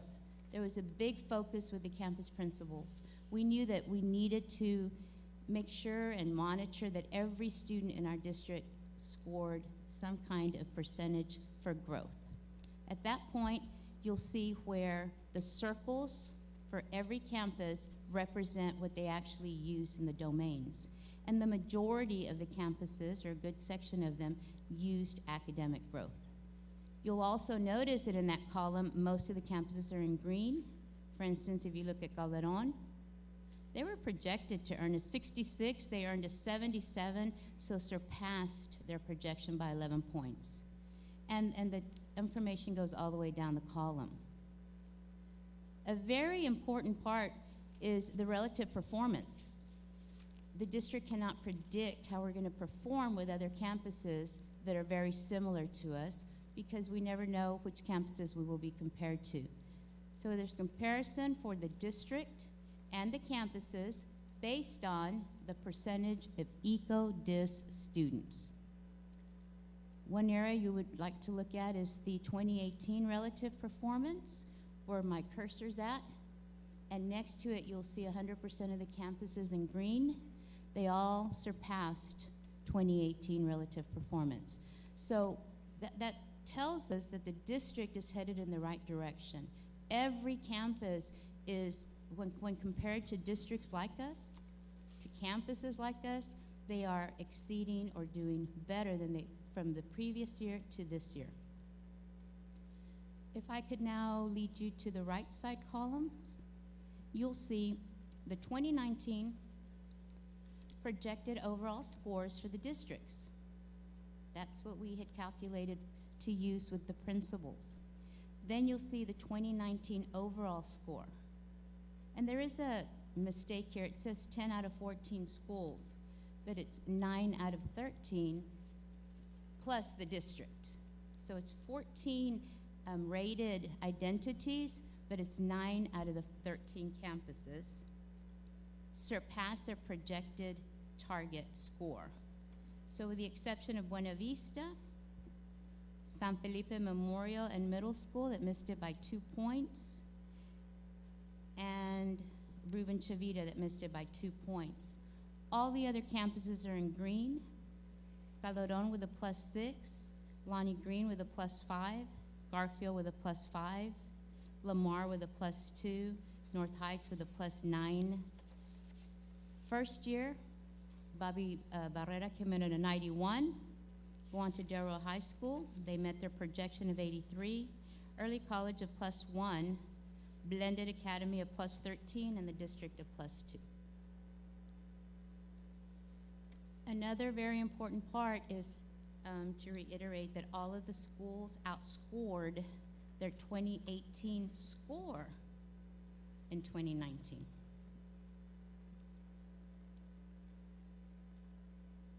So where does that leave us now? Again, working with the principals, we had to take the 2019 data and predict 2020 and 2021. so that we can monitor and track to make sure that every campus is on target. So that in 2021, the district campuses, of course, but the district also earns an A rating. You'll see again, it's just a recap. The circled areas, board members will tell you exactly what data was used for that particular school. You'll see at the very left, and I'm going to go across this one, the 2018 overall score. That's what they earned. Then you'll see the 2019 overall score, and 100% of the campuses are in green. 100% of the campuses surpassed their 2018 overall score. Then it's broken down into domain. 2019 student achievement was a 77, for instance, for Buena Vista. Their projected is an 82 for 2020 and a 92 for 2021. In domain 2, Buena Vista had a 75. Their projected is a 75, and in 2021, a 92. Their relative performance we cannot predict. So you will see actual performance from 2019. Then we go into domain 3, where it's closing the gap. You'll see in 2019, Buena Vista had a 76. They're projected to earn an 85, followed by a 91. The 2019 overall projected score was an 80. Their actual score was a 77. They did not reach their goal. The overall 20 projected score is an 87 to reach a 92. So there are 4 campuses that have to make up a little bit of ground to be on par to make their end result in 2021. But if you notice, Buena Vista would need a 90, and we have projected them at a 92. So that gives them a little bit of leeway if, in the next 2 years, to try to make up the gap that they missed. This would conclude a 3-year plan. We didn't change it. The only changes, board members, that you will see, if I can revert your attention back to Domain 2, 2020 projected academic growth. So what happens here is, because our focus was on student growth, a lot of our students have already maxed out. They've made those huge, huge points that they needed to, which was our focus last year. This year, all summer, the leadership retreat, and every meeting that we've had since then, every RTI day, every staff development, we are focused on Domain 1.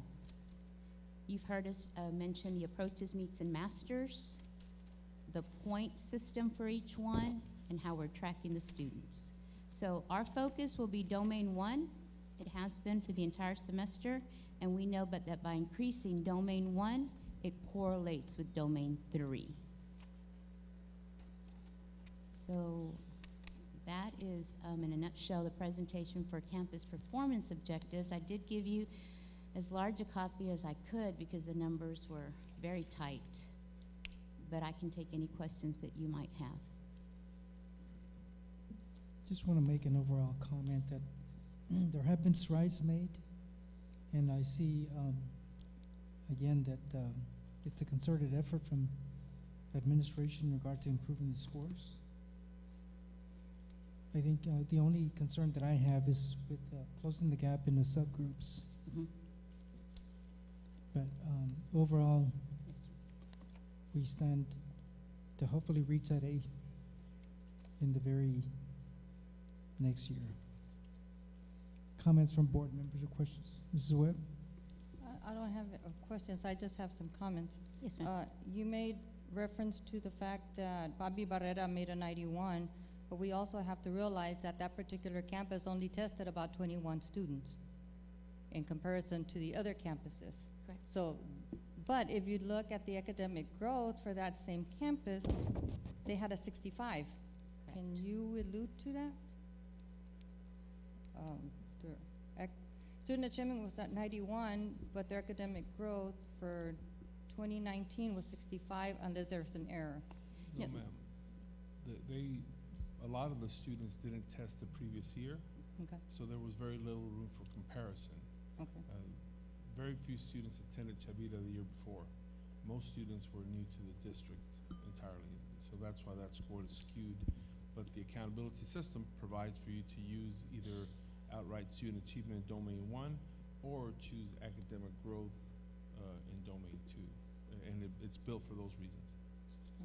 And the other reference I want to make is regarding Memorial Middle School and Del Rio High School, because their projected student achievement was at an 87, but their academic growth was at an 87, which is equal, which is great to see that what they're expecting their student achievement to be is also their academic growth.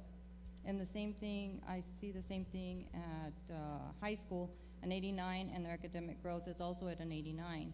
Because I agree with Mr. Mesa, we've made some gains, but when I look at gains, I want to see individual student gains, and I would like to see all of our students up in the 80s and 90s. Very few of our students should be failing, because like I've mentioned before, they fail, we fail. You know, and I don't like for our students to fail. So I applaud the fact that we are trying to see what we can do, and we know that every year our students are different. They're not the same students that were tested the year before. But what strategies were we using the year before that did not give us those gains so that we can change that to help the students we currently have? Yes, So ma'am. those are the only comments I have. Anyone else? Mr. Smith? Just a question. Yes, sir. Sorry. Are your goals a living document? They appear not to be. No, sir.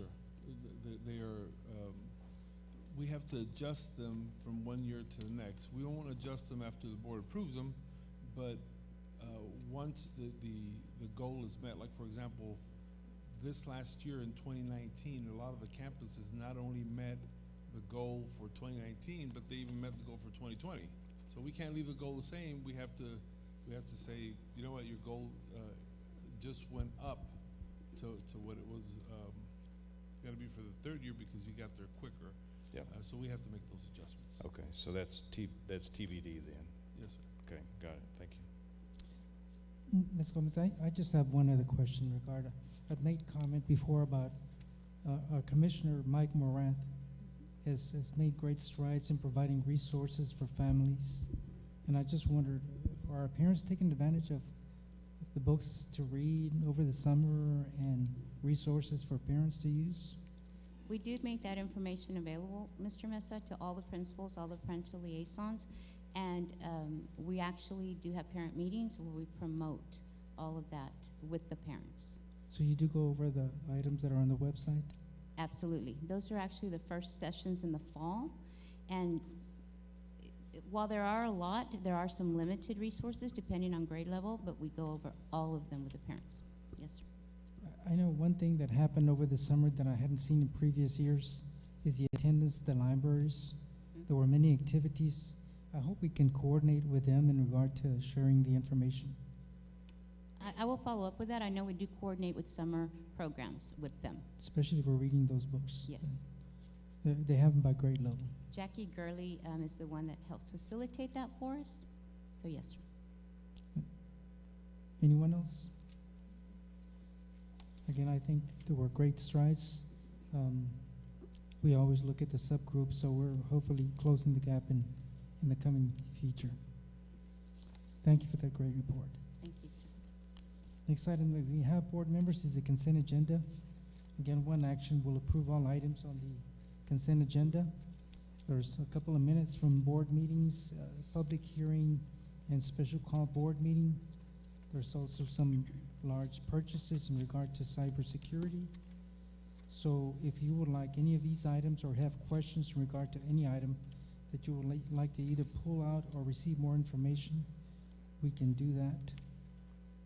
In the meantime, Ms. Gonzalez, would you read the donations? Roberto Robinson, $50. Buena Vista Elementary Choir. Anonymous donor, $25, Buena Vista Elementary first grade. The Spot and Pro Shop donated $220 to Buena Vista Elementary UIL. $120 to Dr. Fermin Calderon Elementary Student Council. $275 to Dr. Lonnie Green Elementary Student Council. $120 to Garfield Elementary. $145 to North Heights Elementary, and $250 to San Felipe Memorial Middle School Robotics. Anonymous donor, $109 to Buena Vista Elementary Robotics. Paul Moss Jr., $615 to Del Rio High School CTE Criminal Justice. Abilene Eagle Booster, $500, Del Rio High School Boys Basketball Team. Live Touch National School Studios donated $741.30 to Del Rio Middle School 7th grade, $741.30 to Del Rio Middle School 8th grade, $859.80 to Garfield Elementary, $702 to Lamar Elementary, $1,030.20 to San Felipe Memorial Middle School. Del Rio Middle School Cheer Booster Club donated $3,641.64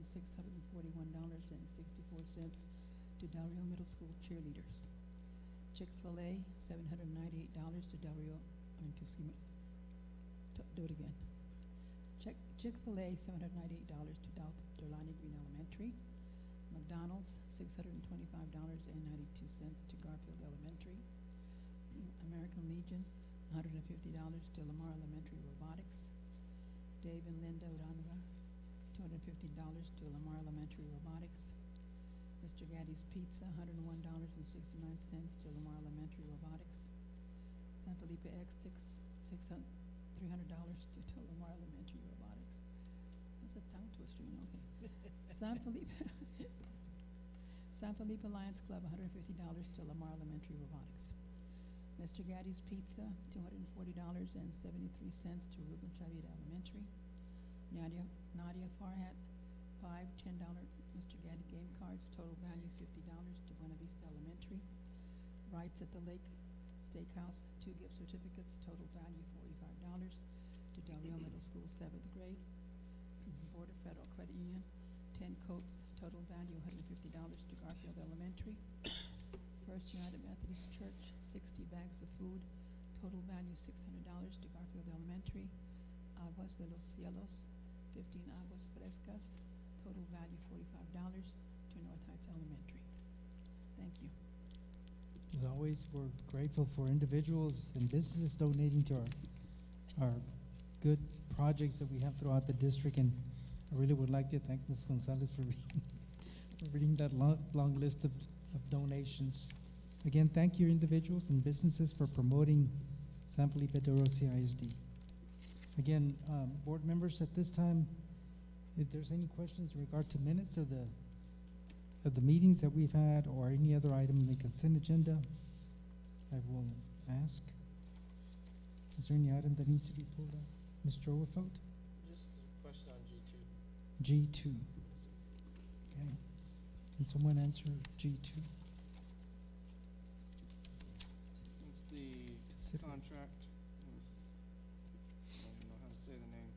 GoERO. Yes, LLC for the master plan, I guess for the, wait, no.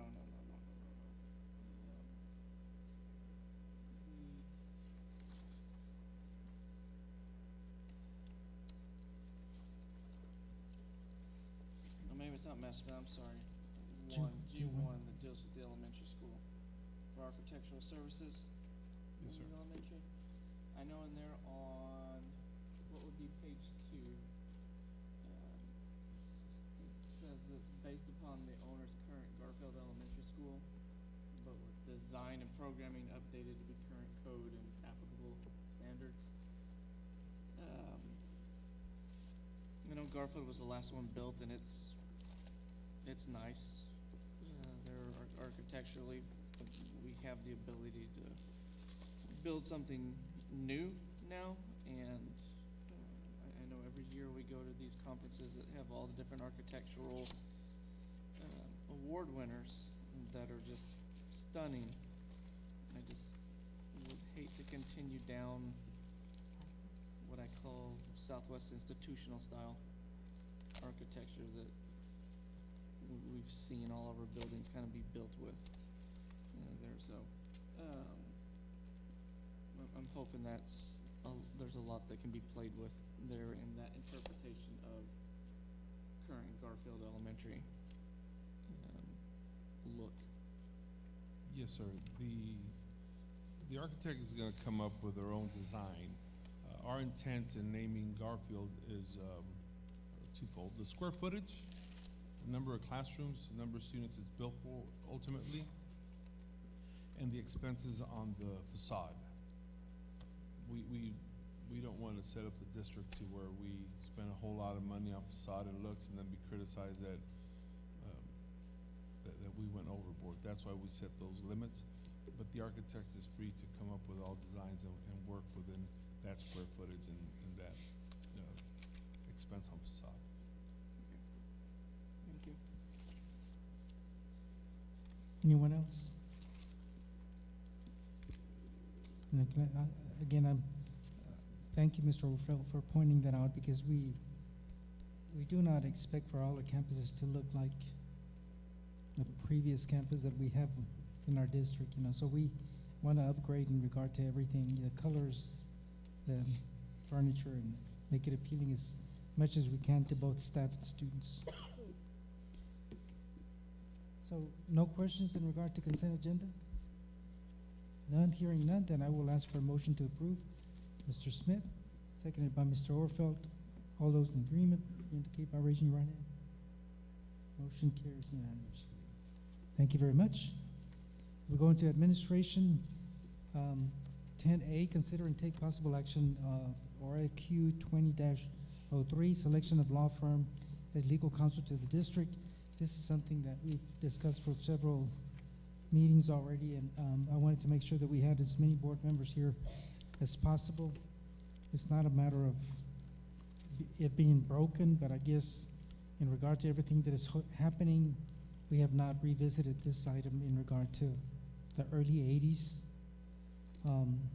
As I mentioned, 4 years ago, we did not have campus security and hardening campuses in our radars in regard to grassroots meetings and legal action in regard to bills passed in regard to campus security, but we have it now. We have cybersecurity as well. There's other areas I've mentioned cybersecurity because it's one of the latest, but social media has become a big issue as well. There's a center called K through 12 Cybersecurity Center. In the last year, they had every 3 days an educational institution received a cyber attack. And I know that probably board members noticed in the update that we got this past weekend, one of the attachments had a warning of encrypted attachment. I don't know if you've noticed that, but there was a warning. We've had phishing incidents in regard to one board member sending another board member an email and asking for some gift cards. We've had our city in regard to cyber attacks and data breach. It's not a matter of, what is going to happen. It's just a matter of when it's going to happen. And all I'm trying to do is revisit this to make sure that we're prepared for any new attack that we have in our district. Every time that we have downtime, it creates administrative costs. It creates loss in trust from the public. It creates a lot of employees to lose time in accessing information that they normally use on a daily basis. Along with that, we have personal identifiable information regarding to students' birth dates, social security numbers, and addresses, and so forth. We have to be prepared when and if the time comes in regard to cyber attacks. It's just one. Every time we have administrative changes, I'm concerned with how prepared are we in keeping documentation in regard to either special programs, federal programs that there's a lot of red tape attached to federal funding, or whether it's documentation in regard to employees and other administrative staff. Same thing happens with training in regard to social media. We have webinars that are provided to districts in regard to the latest, in regard to everything from risk management. There was a recent change in regarding to insurance that is provided to the districts, because some districts would only have insurance provided for the roofs, and hailstorms are very prominent in this area. And so TASB decided we're going to sell a comprehensive program, that we're losing money in regard to repairing roofs and not generating enough funds for the other insurance things that they carry with their comprehensive program. So they're offering a comprehensive program. If you buy insurance from TASB, it's got to be the whole program, the whole enchilada, as you want to say. But there are other areas in regard to training that we have not had in past years. And so I'm not going to take a whole lot of time, but I would like to point out that if and when the time comes, we just have to be prepared in regard to the best legal firm that can represent us and keep us from having downtime in regard to any cyber attacks that we have in our system. I'm glad that we have the report today, and you see the investment. Normally, cyber criminals will go for school districts because they consider our school districts kind of low-hanging fruit, because we have not made the investment in regard to infrastructure that we need to have regarding cybersecurity. Some of these cyber criminals, what they do now is they open up the packets for board members and look at vendors, and they send, again, either an invoice or an amount to be paid to them, and it looks legitimate, like the company that they're dealing with. And so some recommendations is have one single person be able to identify the vendors and their costs for the district, and then not only that, once they receive an invoice, call that vendor and say, I received a request, is this yours? Because normally what they do is, again, they look for vendors and they look for the information who we're dealing with, and then provide an invoice that sometimes many districts have lost lots of money in regard to phishing incidents of that nature. But most importantly, data breach. If that happens, then we have to provide some costs associated with preventing that information from being utilized in social security numbers or again, whether it's social security numbers, identifiable information that is used for other purposes, illegitimate purposes.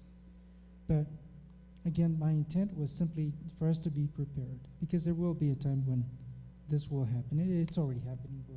We're having phishing incidents, and we're not prepared for that. Yeah, I think Mr. Henge presented a good report today, but there's still a lot more that needs to be done in regard to training staff how to identify incidents of this nature. And a lot of times it might be just one misspelled word or some logo that is not the right logo that a company uses. But along with those lines,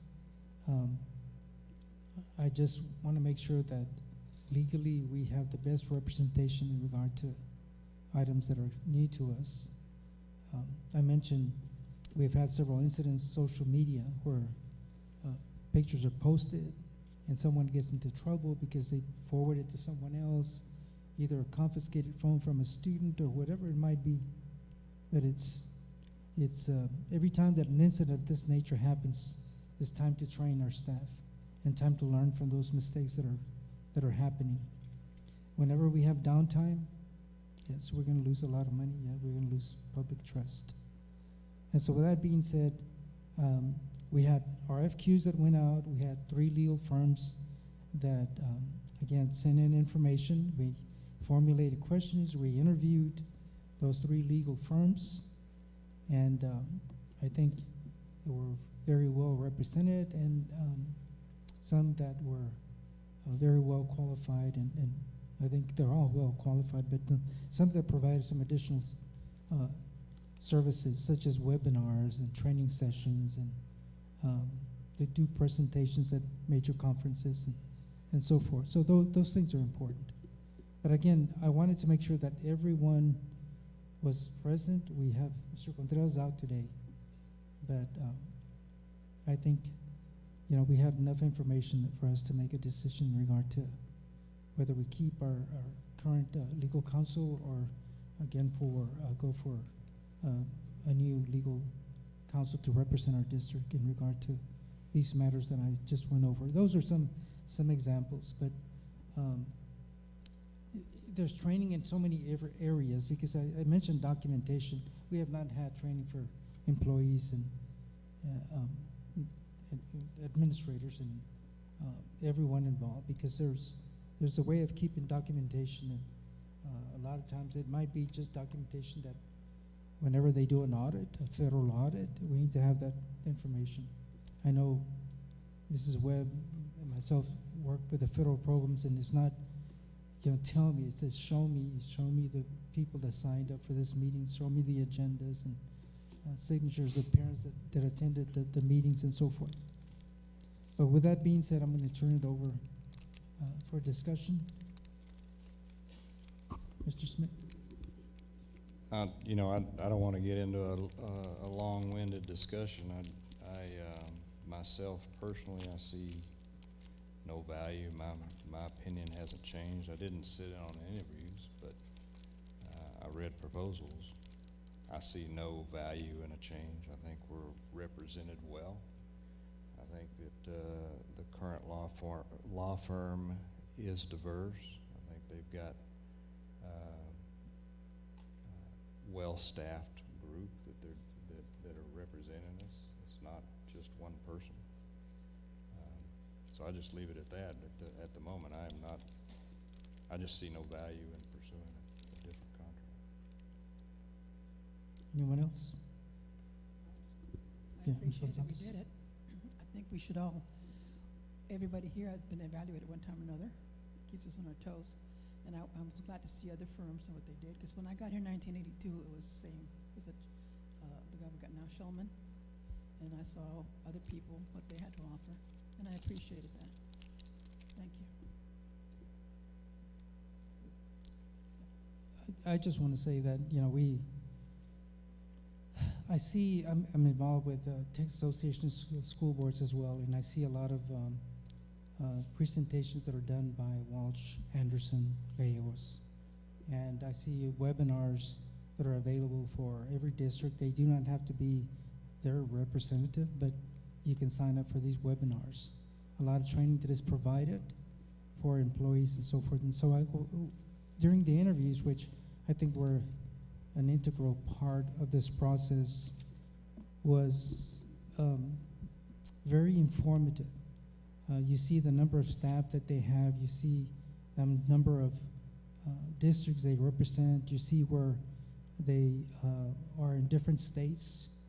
And when I asked, for example, cybersecurity, they have their own department that deals with just cybersecurity alone. But I am very active in regard to conferences and attending sessions, training sessions, and I see them as a very active council representing, again, their firm in upcoming areas, upcoming issues that deal with school districts and areas of concern. I was very pleased with their presentation, and again,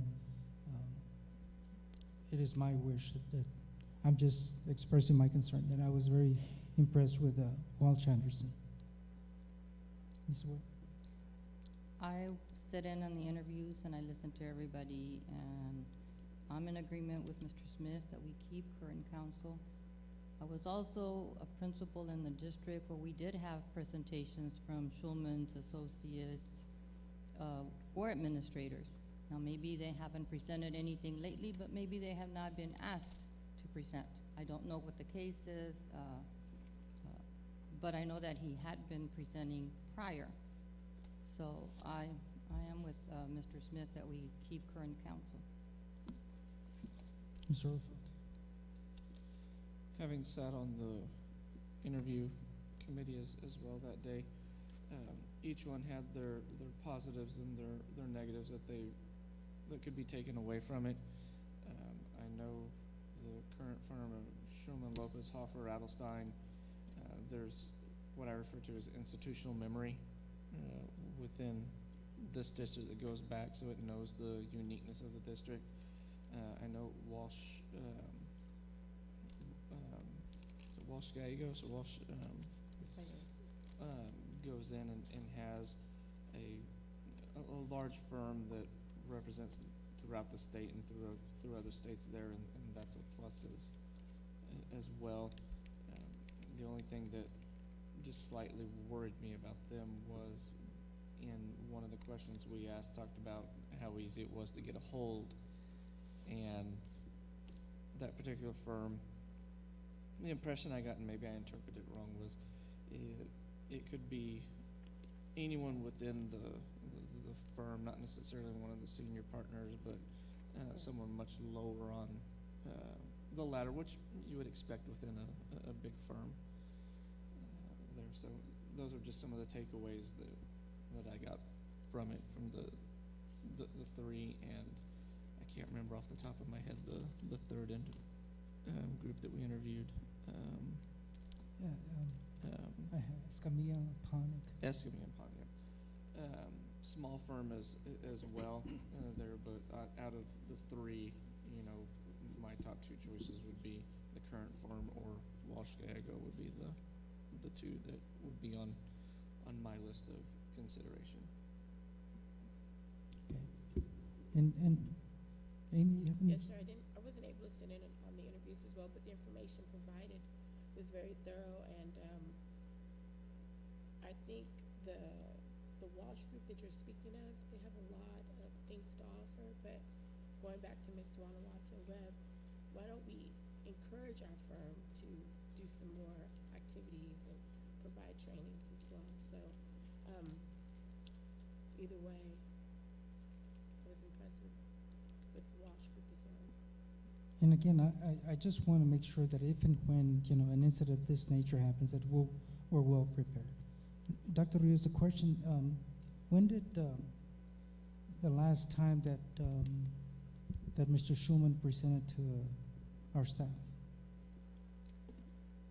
Staff as a whole, we asked him to do a discipline update, but that's our administrative staff, and that was last summer. Okay. Has he done anything for that in the last years that you've been here for staff or teachers? No, sir. We have not asked him to do any trainings other than the discipline update and documentation. He did offer his new building as a training center for when the board traveled to San Antonio or Austin to do board trainings there. And he does offer other trainings. I just know we're going to pay for them. So that would be above and beyond if we ask you. Oh, yes, sir. Everybody charges. Mr. Mesa? Yes. And another thing that I did notice, because one of the things that was brought up prior by the board was how much each firm charges, and the one that charged the most was Welch and Gallegos. They were at a higher rate than the current one that we have right now. So again, And that is, it's kind of hard to assess the amount there, because if we have, you have what is called, what is that initial cost? Retainer? A retainer. And then if you have other incidents that come up during the year, I think this is where our costs build up, because every special case is dealt differently, and so depending on the time that they deal with that matter, in regard to most of the areas have to do with either transportation or special ed, but they bill the hours that they work on either policy or issues of that nature. With that being said, then it is the wish of the board to make a motion that we keep our legal counsel. Okay, I will ask for that motion. So moved. Mr. Orfeld. Is there a second to keep Mr. Schulman, our legal counsel, seconded by Mr. Smith? All those in favor, please indicate by raising your right hand. Motion carries. One abstention, one no. Okay, motion carries. We're keeping our legal counsel. Thank you very much. With that, we'll go on to the next item on the agenda, and it is consideration to approve the first reading of TASB Policy Update 114, affecting policies. Do I have to read all of them, Sandra? BE local, BED local, CDA local, CH local, CKC local, CKE local, CQ local, CQB local, DFFA local, DH local, EHBB local, FDE local, FFA A local, FFB local, FFBA local, FL local, GBAA local, and GKA local. Sandra Hernandez. Thank you, Mr. Mesa. Good evening, Mr. Mesa, Dr. Rios, and members of the board. You should have with you an updated board agenda item. We did make an amendment to this board agenda item. We're only going to bring in 3 of the 18 local policies that are being recommended by TASB of Policy Update 114. So in this month's review by the district's board policy review committee meeting, 3 of the 18 policies are being recommended for consideration and approval. As we know, we've had the 86th regular legislative session. The impact of Update 114 is based almost exclusively on this legislation. Recommendation revision to BED local incorporates the new requirements for public comment from House Bill 2840. The policy distinguishes between public comment at regular and special meetings to permit public comment at regular meetings on both agenda and non-agenda items to be consistent with the district's current practice, but limits the comments at special meetings to agenda items only. The Governmental Accounting Standards Board, GASB, Statement Number 84, revised terminology from agency funds to custodial funds to avoid confusion, prompting a conforming change to the CDA local policy. And as you recall, CDA policy is reviewed annually by our CFO, so it is part of this update. To address the need for the district to have purchasing procedures on a variety of state and federal laws as recommended by TEA, the new text at CH local policy requires the superintendent to develop appropriate procedures.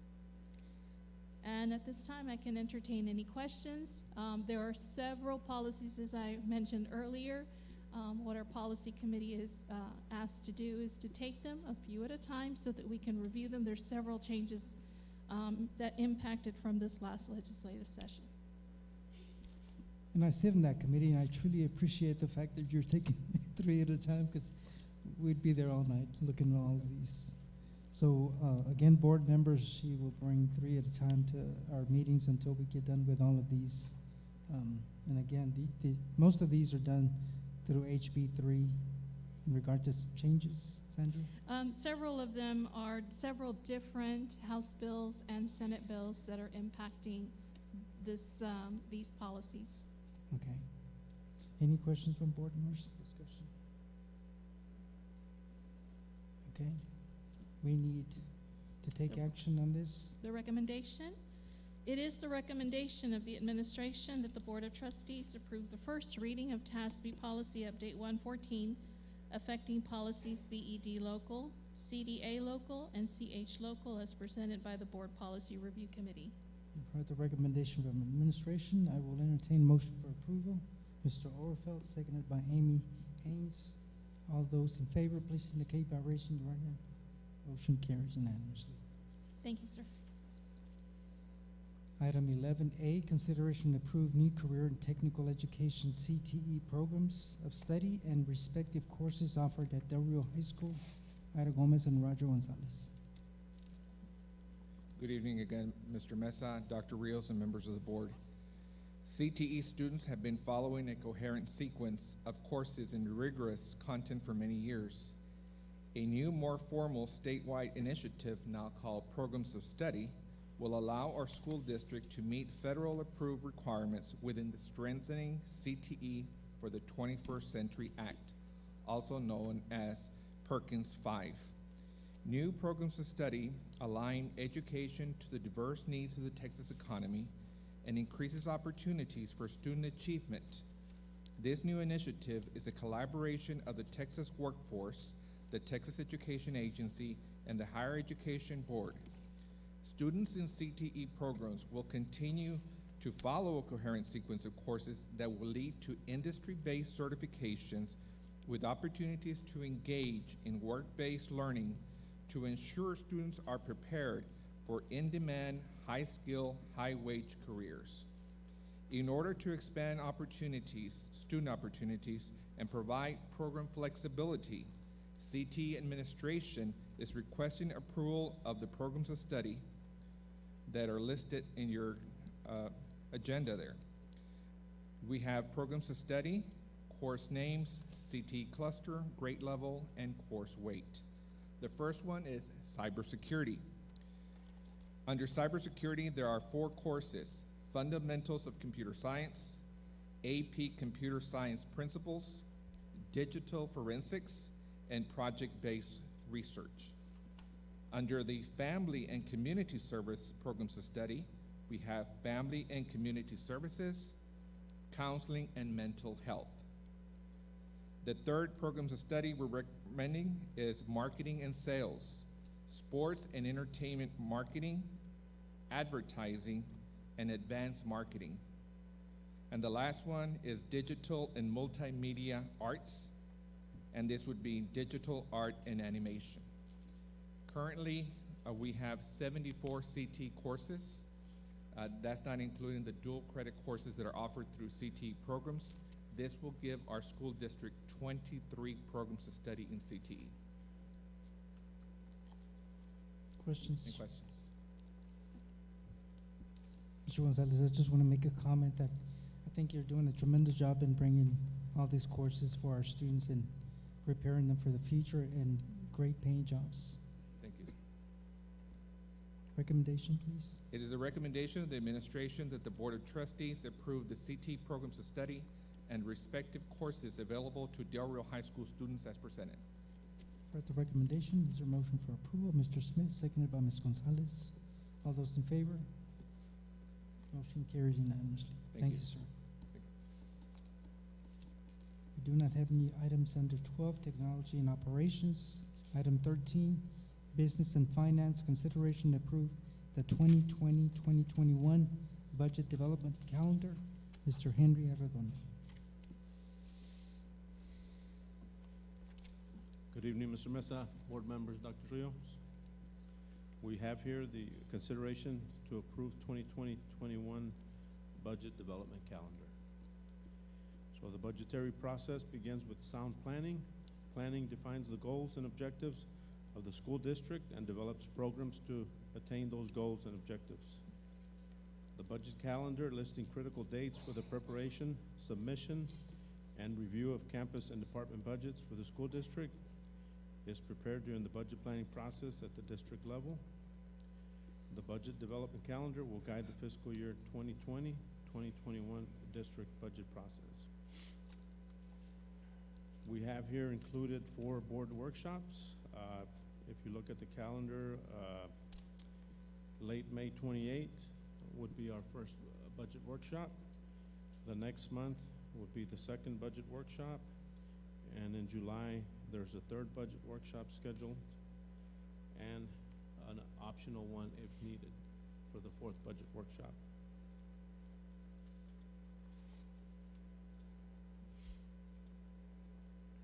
Questions, board members?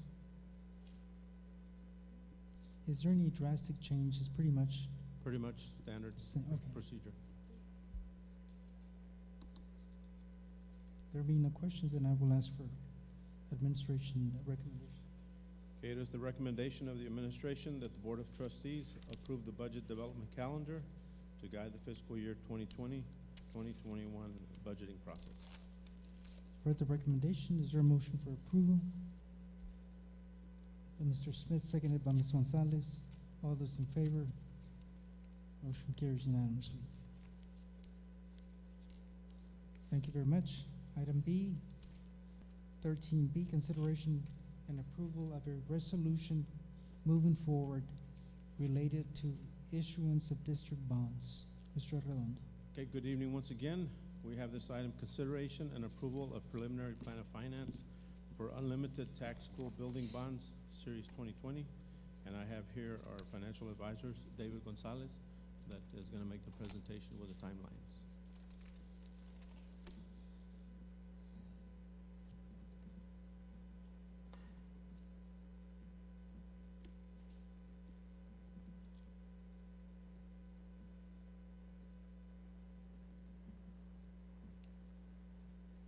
Good evening, Mr. Board President.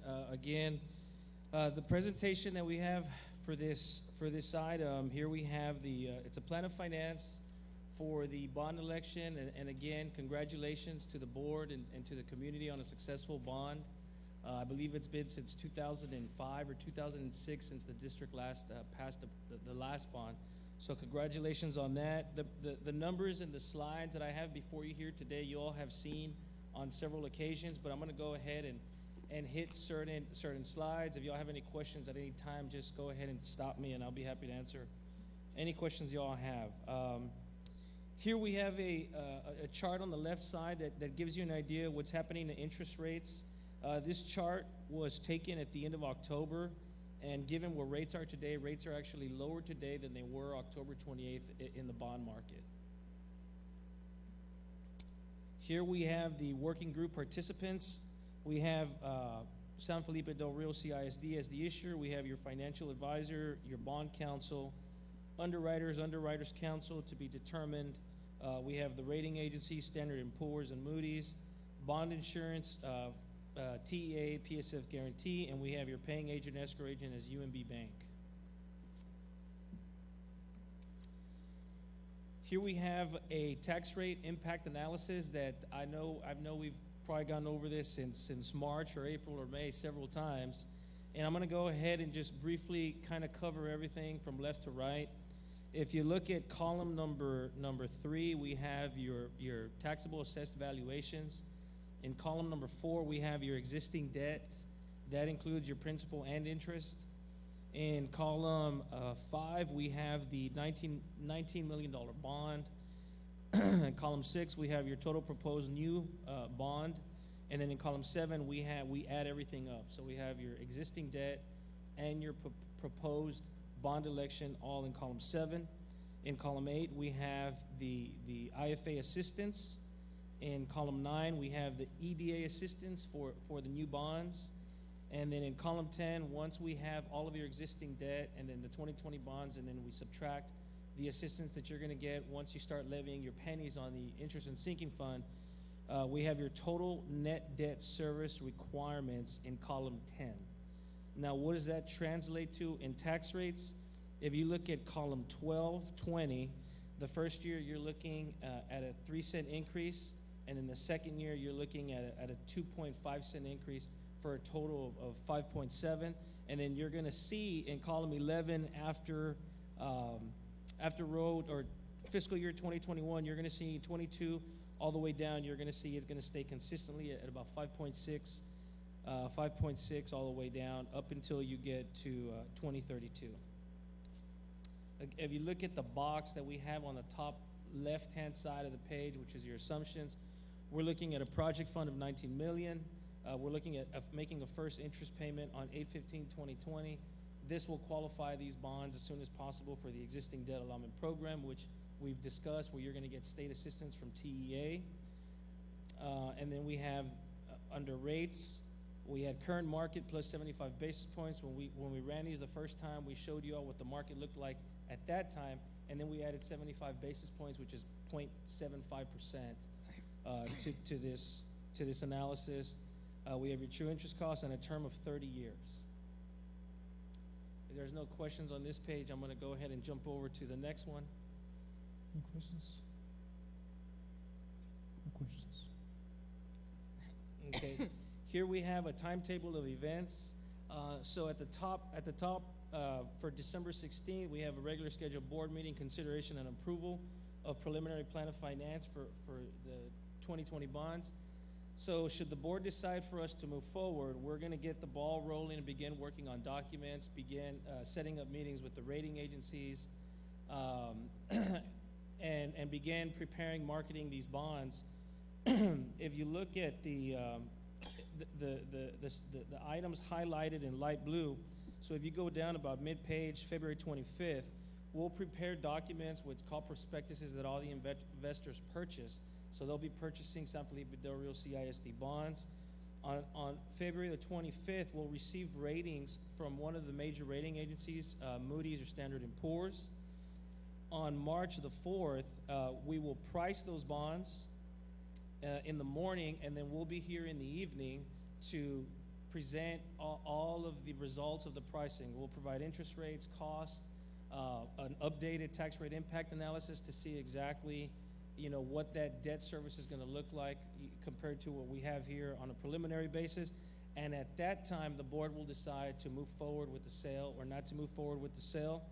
And then should the board on March the 4th decide to move forward with what we bring, then on April the 2nd, which is the last item on this page, we will close on the loans, and that's the day that the money will be wired to district accounts, and you will begin work on the projects on that date. So that's what I have, but I am happy to answer any questions y'all have regarding any of these slides or anything else regarding the bond. It's hard to see those figures. Questions, board members? Mr. Orfeld? No? Anyone else? I'm good. No questions. Thank you, sir. Okay, thank you all very much. Appreciate it. Congratulations. Thank you very much. Yeah, we're gonna read the recommendation here.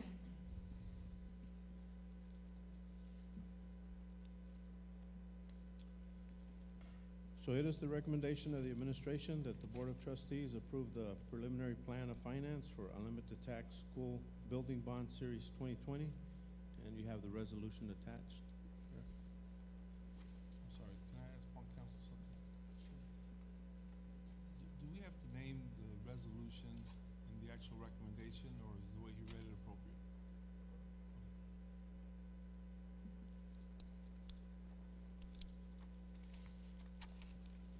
Resolution appears right after page 94 in your book.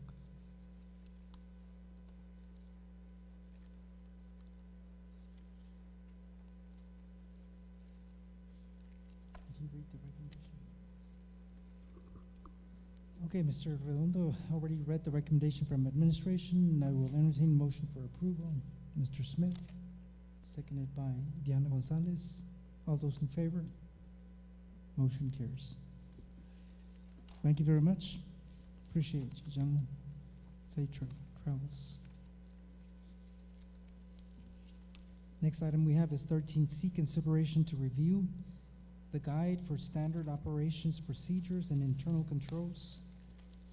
Mr. Henry Arredondo. Good evening once again. This is no action item. It is just for review. We've updated our guide for standing operating procedures and internal controls. San Felipe Del Rio CISD, guide for standard operating procedures and internal controls has been prepared to provide general information, guidelines, and procedures for budgeting and expending district funds and understanding business functions. It is comprised of state and federal laws and local policies and procedures that are used for processing all financial and budget-related items.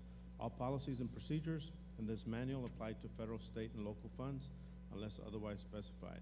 Additionally, information may be available with San Felipe Del Rio CISD board policies, administrative procedures, or other web resources. And I know it was about 276 pages. We put them on a jump drive. You have access to them, and it's just formally letting you know that you can review those, but you do not have to approve them. just for your review.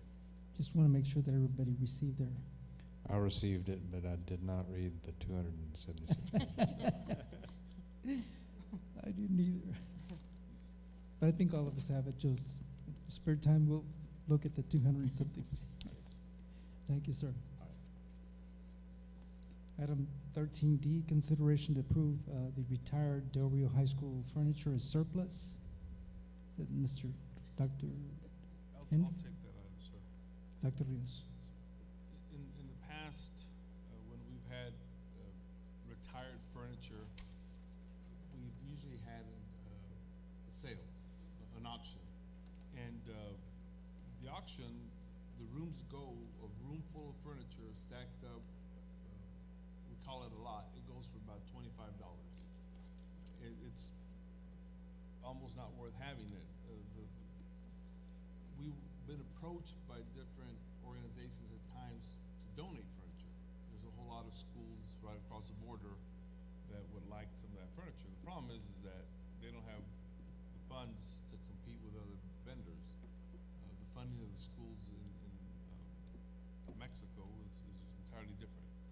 And so as a result, somebody buys it at a very cheap price, like I said, $25 per room, and then the kids that need it end up not getting it. They then sell that furniture to other people that have resources.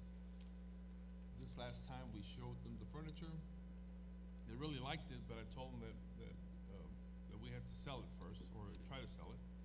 And sure enough, the next day when they came back to see what was left over, it was all gone. None of the furniture that could have gone to some of these classrooms right across the border were available. They have dire needs. They have students sitting in floors. I visited with Ms. Johnson about which other way we could do it. And she advised that we offered the furniture to every district, every campus to come and take as much as they could. Then the board could classify it as surplus furniture, and then we could just donate it to specific schools that needed it. So that's what we're recommending today, that we've now offered the furniture to all campuses, and nobody has taken it because it's excess high school furniture. And now I'm asking the board to consider it as surplus furniture and allow us to donate it to a specific school right across the board. Sir, do we need a resolution or anything like that, sir? Just a recommendation. Just a recommendation. Mr. Smith, you had a question? I don't know what our donation rules are, right? I mean, at the end of the day, that would be my bigger question. I mean, calling it surplus is one thing, and then what's our rules around donating whatever, cash or stuff? Our rule is that we can't donate public funds. Exactly. But if something is considered surplus, that it has no value to the district, then we can. And this is something common that happens in other border districts. Having worked in other border districts, I'm familiar with the process. Okay. We got any tax issues with that, Henry? None?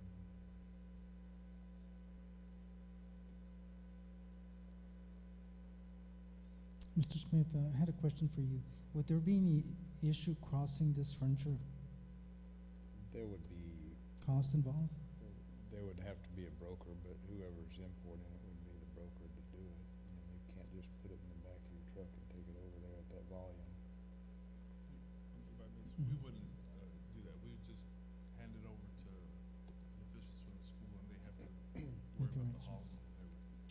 Have, a question, have we looked at surplus companies just to come in and just buy it and drag it off for us and go through whatever their procedure is?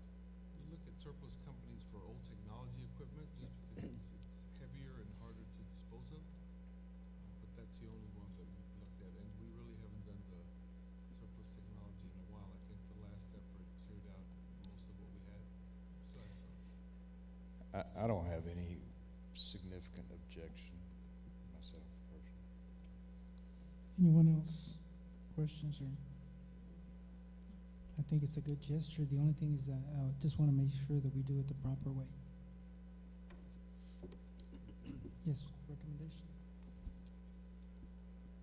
It is a recommendation of the administration that the Board of Trustees approve the retired Del Rio High School furniture as surplus and donate to Centro de Bachillerato Tecnológico Industrial y de Servicios número 54, Cebetis 54, Carretera Presa de la Amistad, kilómetro 4, código postal 26220, Ciudad Acuña, Coahuila, México. Could you repeat that, sir? No, I'm just kidding. I'll ask for a motion for approval. Mr. Smith, seconded by Ms. Gonzalez. All those in favor, please indicate by raising your right hand. Did you vote, Ms. Gonzalez? Yes. Okay, motion carries unanimously. Thank you, sir. Okay, today is December 16, 2019, and the time is now 8:42 p.m. We're now in open session to consider a grievance by parent Arturo Rodriguez related to complaint against administration concerning access to school and school activities. For the record, a quorum is present and able to hear this matter, and we are ready to proceed. Because the consideration of the parent's grievance will involve deliberation on confidential student matters and personally identifiable information about public school students, we will convene into executive session to hear the remainder of the parent's grievance under the authority of sections 551.082 and 551.081 of the Texas Government Code. For the record, Mr. Rodriguez, are you here? Are you represented? Okay. Are you ready for proceeding with the, okay? Thank you. Is the school administration ready to proceed with the grievance presentation as well? Okay. Thank you. The board will now convene into executive session under the authority of section 551.082 and 551.0821 of the Texas Government Code for the purpose of hearing the parent grievance. We will also have related areas of deliberation and executive session under 551.071, 551.072, 551.073, 551.074, 551.084, 551.087 of the Texas Government Code, Texas Open Meetings Act. Following this grievance presentation, the board may deliberate and consider Mr. Rodriguez's concerns. While the oral presentations and deliberations will be heard in executive session, the board will reconvene in open session before taking any action, if any. We are now in closed session. Time is 8:44 p.m. Okay, the time is now 10:55 p.m. We have a quorum present, and the board now reconvenes into open session. No action was taken in executive session. The board will now consider and take action regarding the parent grievance. Do I have any motions regarding this proceeding?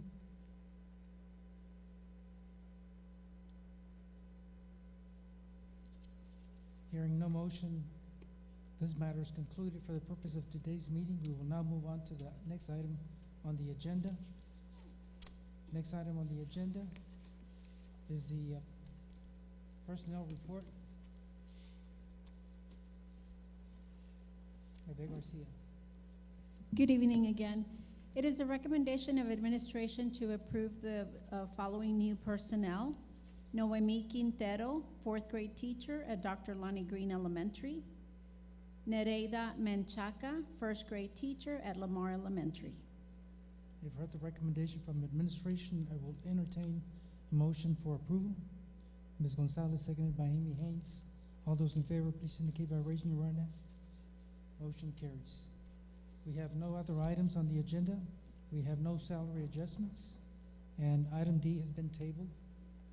At this time, I will ask for a motion for adjournment. Mr. Overfeld, seconded by Mr. Smith. All those in favor? Motion carries unanimously. Thank you very much. Have a good night.